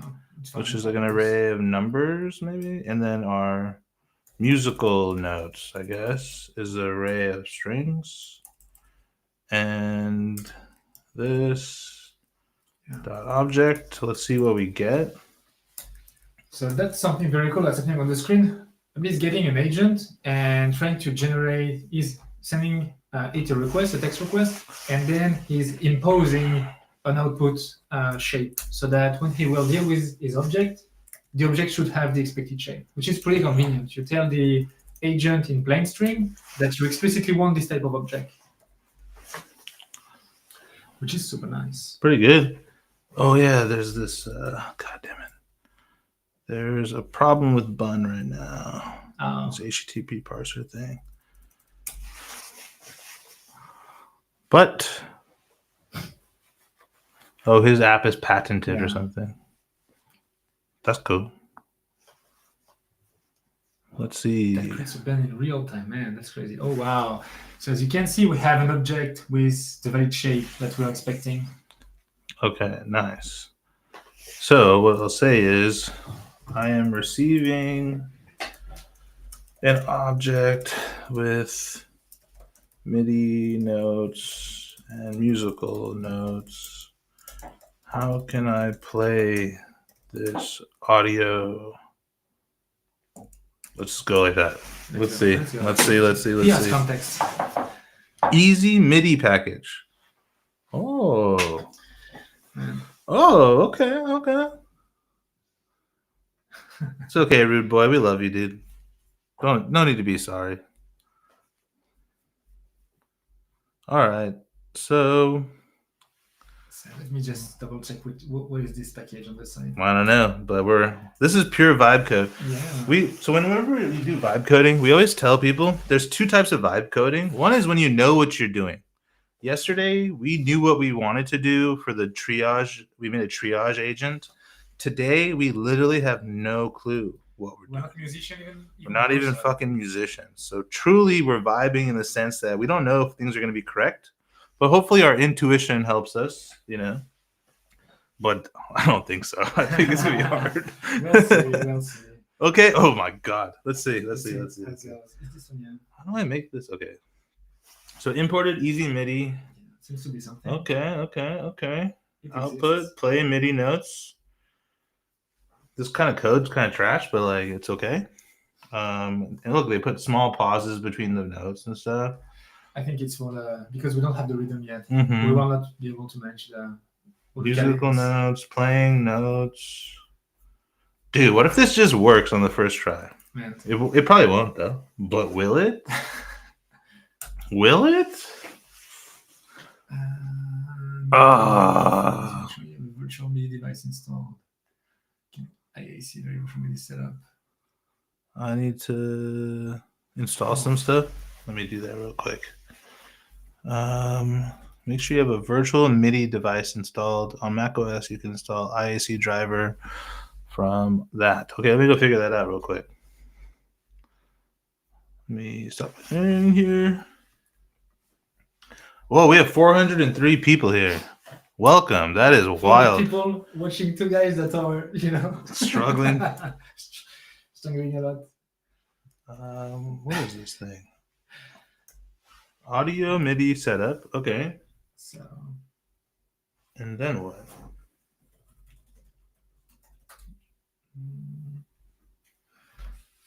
so default choose new configuration.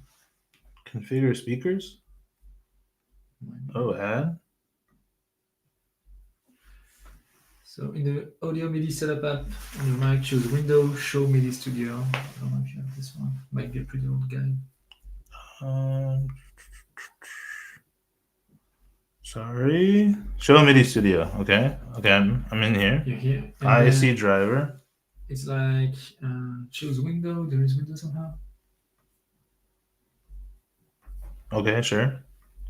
And then show MIDI Studio. In the MIDI Studio, click the choose MIDI configuration pop-up. Do you have something to come? Oh, That's. I don't think I was supposed to do that. Then Yeah, let me. I'll show the. new configuration and then. Let me show the audience what we're bumbling and fumbling through. Yeah. But I promised y'all we would be fumbling through this, so it's not like. For people joining, we're trying to make music from LLM responses. Well, also from the terminal too. Yeah, from the terminal too. Okay, so what do I have to do? I think this is your configuration, right? In the MIDI Studio, click the choose configuration, blah blah blah. It may then choose new configuration. MIDI configuration, new configuration. Yeah. Okay. And then you can put a name on it. Terminal. Terminal. Let it go, and then same shit, right? No. Toolbar. Oh, then you can attach a driver. Right? I mean. Oh. This is what you were before with the piano, I guess. So it's a guy. Oh yeah. Then choose the configuration in the toolbar. Click the following button. Change. Dude, what if I tell Windsurf? It's not gonna do anything. I mean, it's not gonna help me. But shall I go and do that? Because you were spawning a piano just before. I'm like, hey. Bumble, fumble, and dumble. That's exactly what we're doing. Yeah, we're having fun. That's fine. It's just we will not sell this project, so we're just learning stuff. Yeah. I don't know what it was like if you click on a piano, for example. I mean, on the MIDI thing. Oh, I'm the one throwing this error though. So. Yeah, because you don't have outputs, I guess. So maybe in this one, if you go back to you have a piano here, I guess. You can click on the. Or if you click on the screen, no, nothing happens. Okay. Custom. What does this do? Look at my alt text, bro. Yeah. Accessibility, no, maybe. Then. Oh. Yeah, cool. I think you can connect this to. Now what? Connect it? I don't know. Oh. Yeah. Where's Rude Boy at? Help us out, man. Rude Boy, let's go. So, let's write it out. I want to play. Ooh, we got ChatGPT right here. That's not me. I want to play music on my computer. I have to set up. So. Maybe it would have been easier if we just did this in the browser, huh? I don't know. Might be the same issue. Nah, we really want to make it work on the terminal because that'd just be cool. Gigs doing gigs things. I'm playing the music from JS, and I have to configure. Also, we never even read Easy MIDI, the Easy MIDI library. This is a problem with vibe coding because we don't know. I mean, we never used this library before, so. I mean, who has how to use this one? Is probably. Is this what it is? Yep. Usage overview.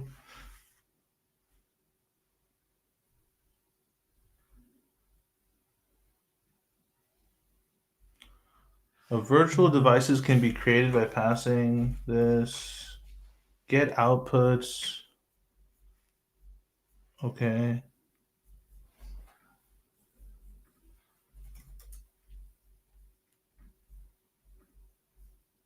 This is a pretty cool library, though. Yeah. I think I have some stuff here.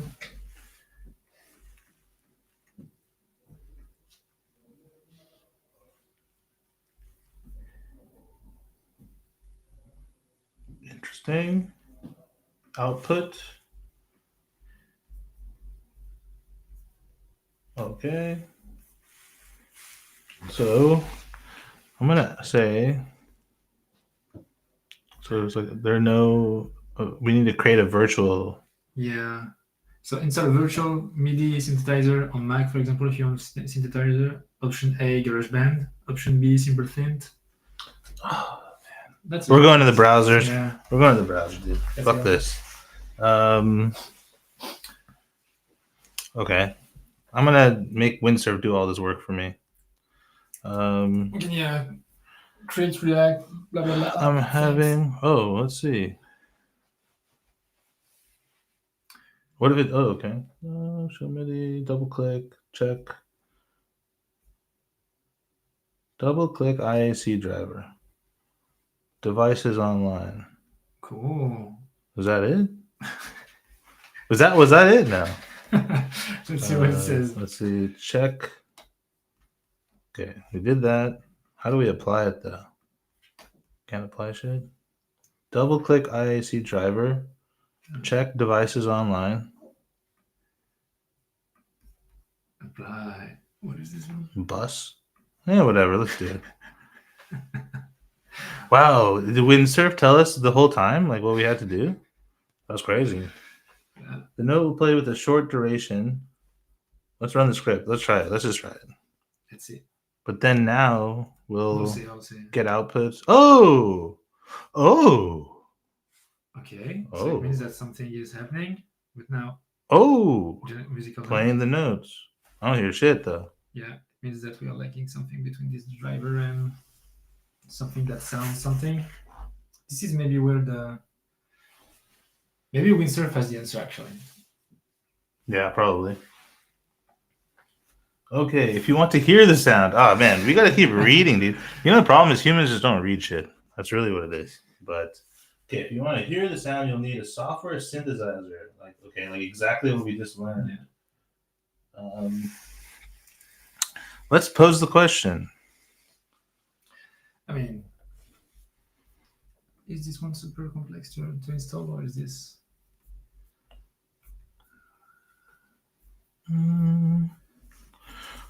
What if we did this in the browser? Would it be easier?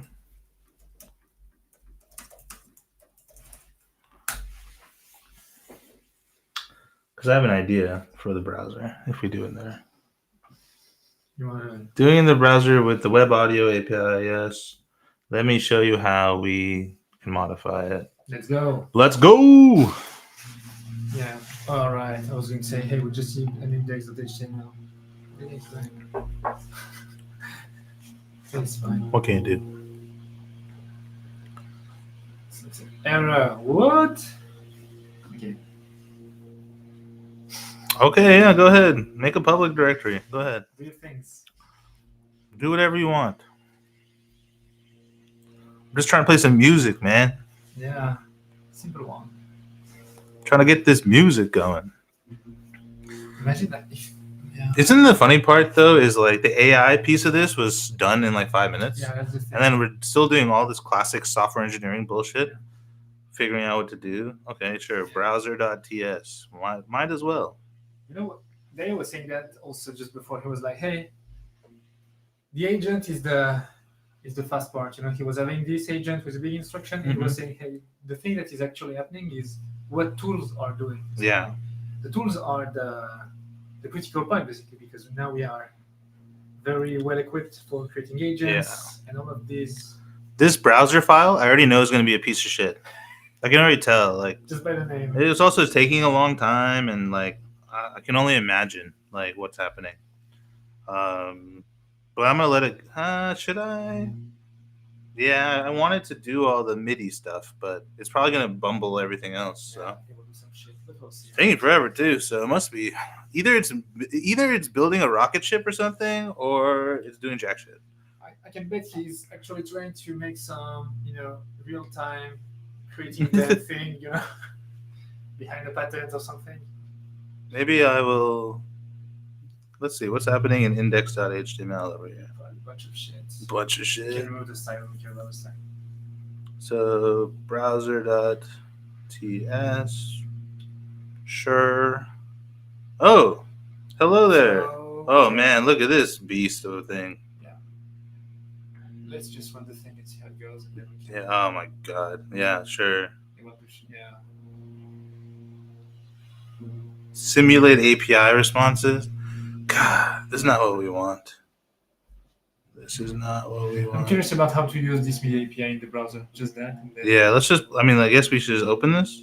Yeah. And I'm gonna have windsurf. Oh wait, it's still doing stuff. Still having fun. I'm gonna let it open up the file too. Yeah.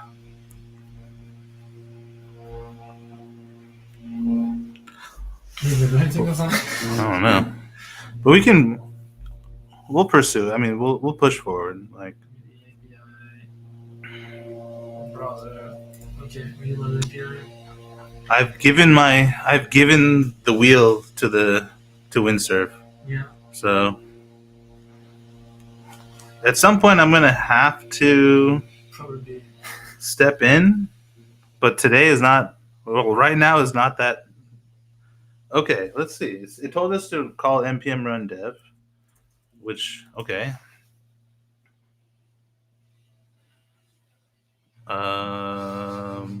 Why did it do this? No, this was. God damn it! Why? We didn't even need this. Okay, let's actually code now. God damn it! Let's get into it. We don't need to build the server. And we also don't even need to run this shit. Oh my god, dude! Oh my god! We can remove that. Yeah, fuck this. I don't need this. Use serve or HTTP serve. I don't know. No, what we want.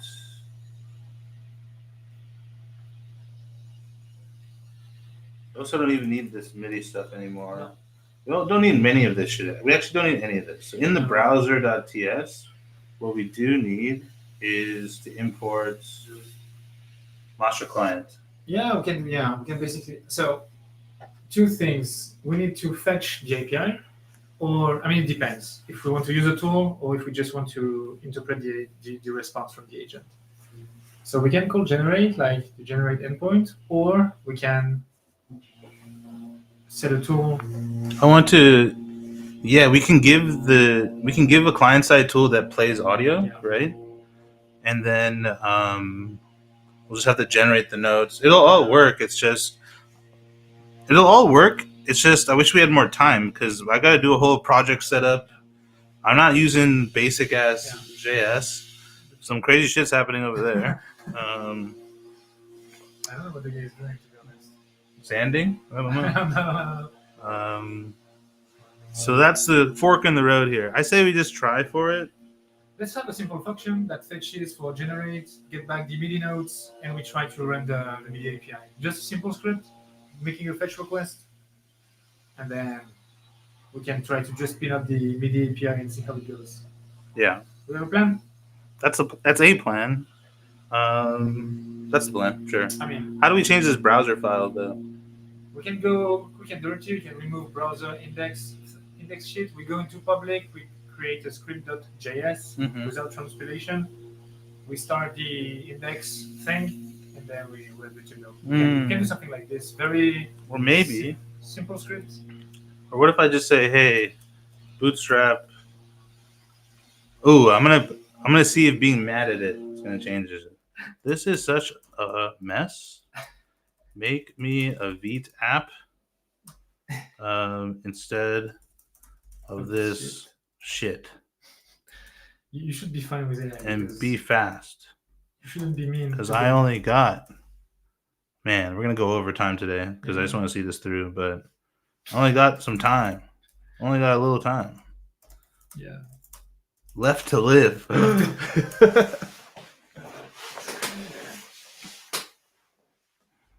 So because we can do the most basic thing would be just a script and fetch stuff and do shit. It's like super easy stuff. Listen, put in outputs. Oh mine.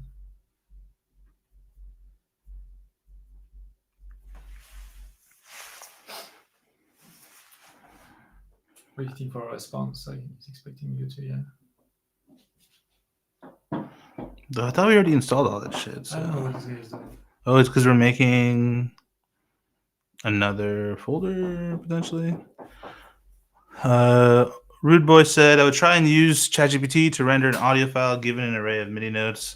Yeah, but that we already know that works, right? Like that's not like the goal. The goal is to do something stupid, or novel in We're a on way. track. We're on track. But I did learn a lot about Yeah. some stuff. So Yeah. that's another good thing about vibe coding is if you do take it seriously, like it is frustrating. We don't know what we're doing, but eventually we're gonna get something that kind of works or does something.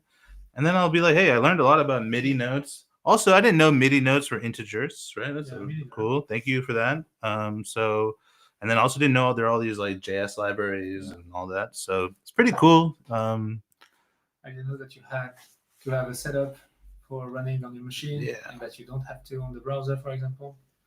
Accept all. I'm just accepting everything. I don't even see the code where it is anymore. / at the root. I don't know. Like, what code is it updating? I don't know what is it doing. Where is this file? No. Oh, wait. Oh, it made another project called DJ-Mastra. That's pretty tight. So let's go find that. DJ-Mastra. Now we're here. All right.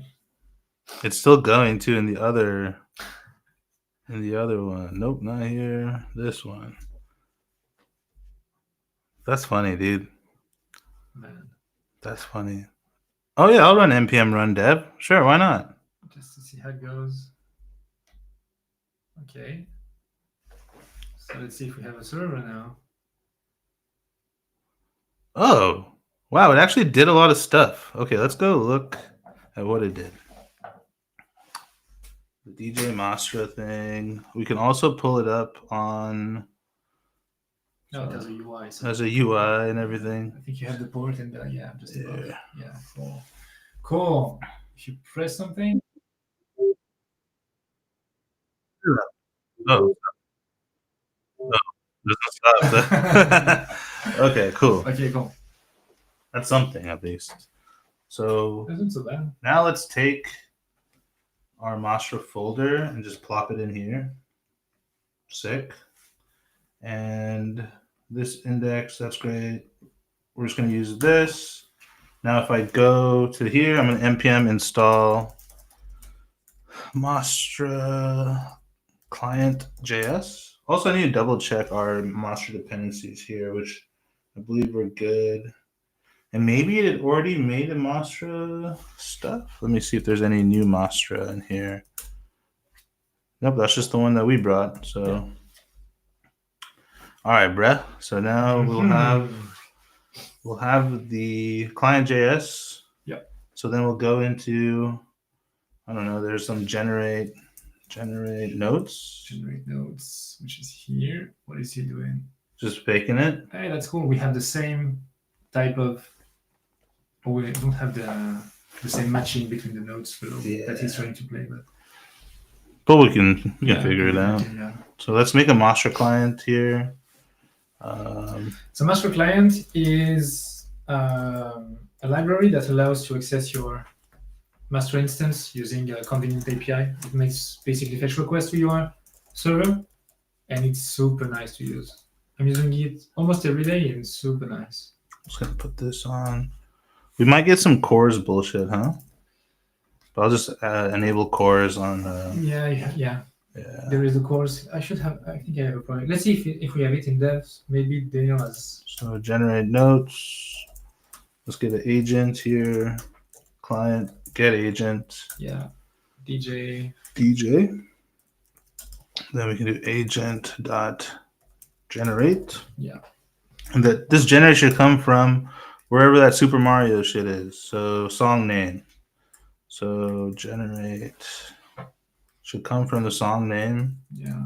So all right, this should be messages, song name, and then the output maybe. Output will be like a JSON schema. So it'll be type object properties, notes. Sure, why not? Let's have the same as the use so that we don't. Yeah, that's cool. Yeah, and then we can get our results, and then we can set current notes as result dot object dot Might be notes. notes. As notes, yeah, we can Sure. do that. Then you will have yeah. Yeah, we don't have great typing here, which we need to figure out, but I think I don't care right now. So, oops. About to any my way to victory. Yeah. Unexpected any. No, I want to use any, but I guess you can't. I mean, as long as the dev process is okay with that, I can live with that for this project. I can't because it's not gonna let me. Let's do notes result dot object. This should be as sure. I don't care. Whatever. Let's just keep going. Then we don't need. I think yeah. Maybe we put this in here. When the set current nodes, I think there is something. Okay. Sure. My eyes. Let's see if this evil works, but let's log this too. Okay. So we need to do a couple things. So if we need to add a Mastras dev, and that could be just Mastras dev.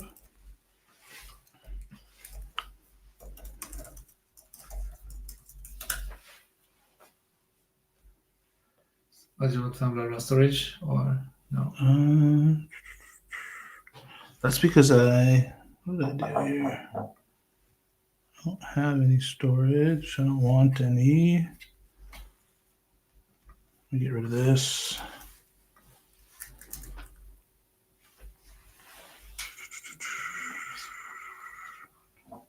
Still difficult for some reasons. I think I have. I don't have Mastras. I have my global version of Mastras is not the same as. Yeah. So now what I need to do is npm I Mastras in here. Red Boy is so nice. Yeah. He wants to help us by creating a repo. Thanks a lot, man. We'll figure this out. Thanks a lot. So then we have that. And then we have Windsurf playing this. But where did these keys come from? Is it just always It's here? UI sheet that has been generated. That's pretty nice to be able to see the notes. Okay, so then we hit play, but then it probably failed. Right? Yep. Oh, no. What's that? This is some tracing bullshit, but I would assume that we got a Coors error or something. Not Coors. That's Coors is a beer, but got a Coors error.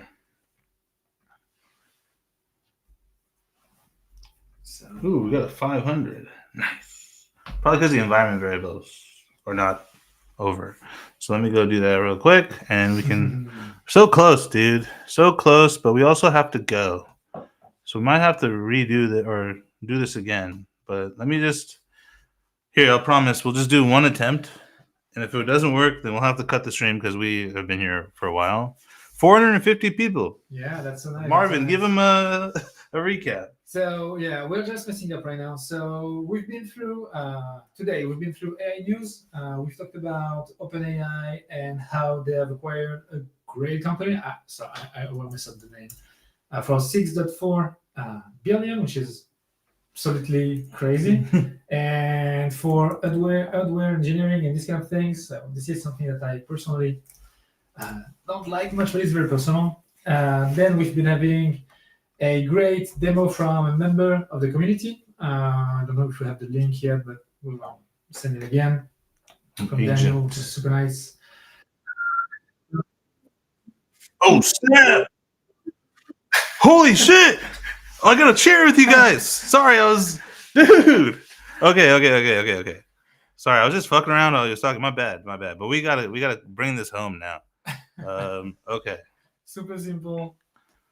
Okay, yeah. Refresh the page just to make sure. Yeah. It's a weird front application. Okay, so like I said, or like we did, right? I set up everything. The server is running. I'm outputting the MIDI notes. I'm sending it into this vibe coded UI. Let's go. Let's see. It will take a bit.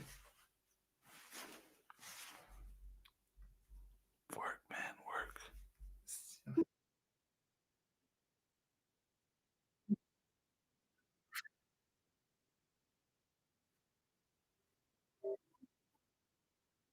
Wish the stop button worked. But okay, let's do one more theme, like Star Wars. Yeah. Let's see.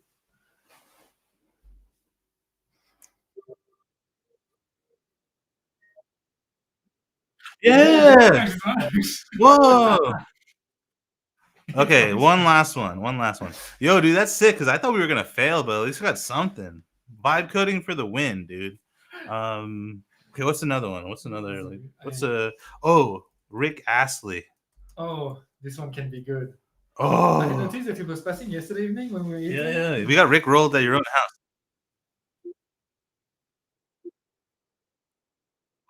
I don't know what's that one. If he doesn't know. Yeah, Titanic, maybe he will know about Which one? Titanic. Yeah. Titanic. He will know.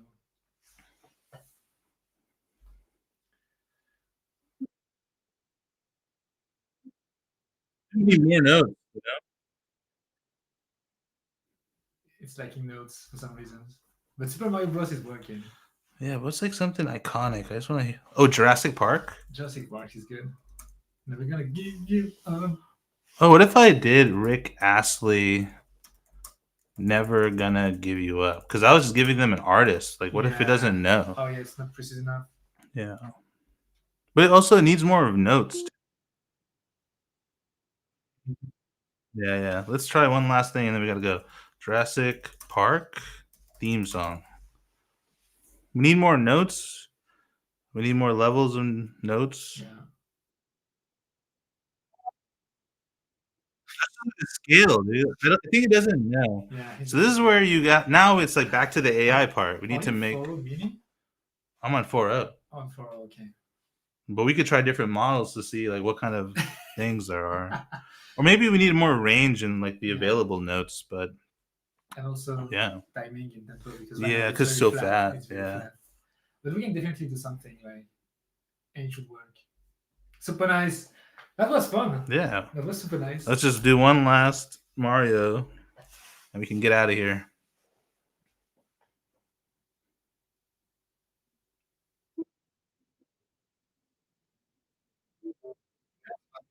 Knows this one. But it's like looping. It's not the thing. There's so many things we can make better here for sure. Okay, so let's do a final recap, and we are out of here. And I'm very surprised we even got that far. So that's dope. Man, it's pretty sick.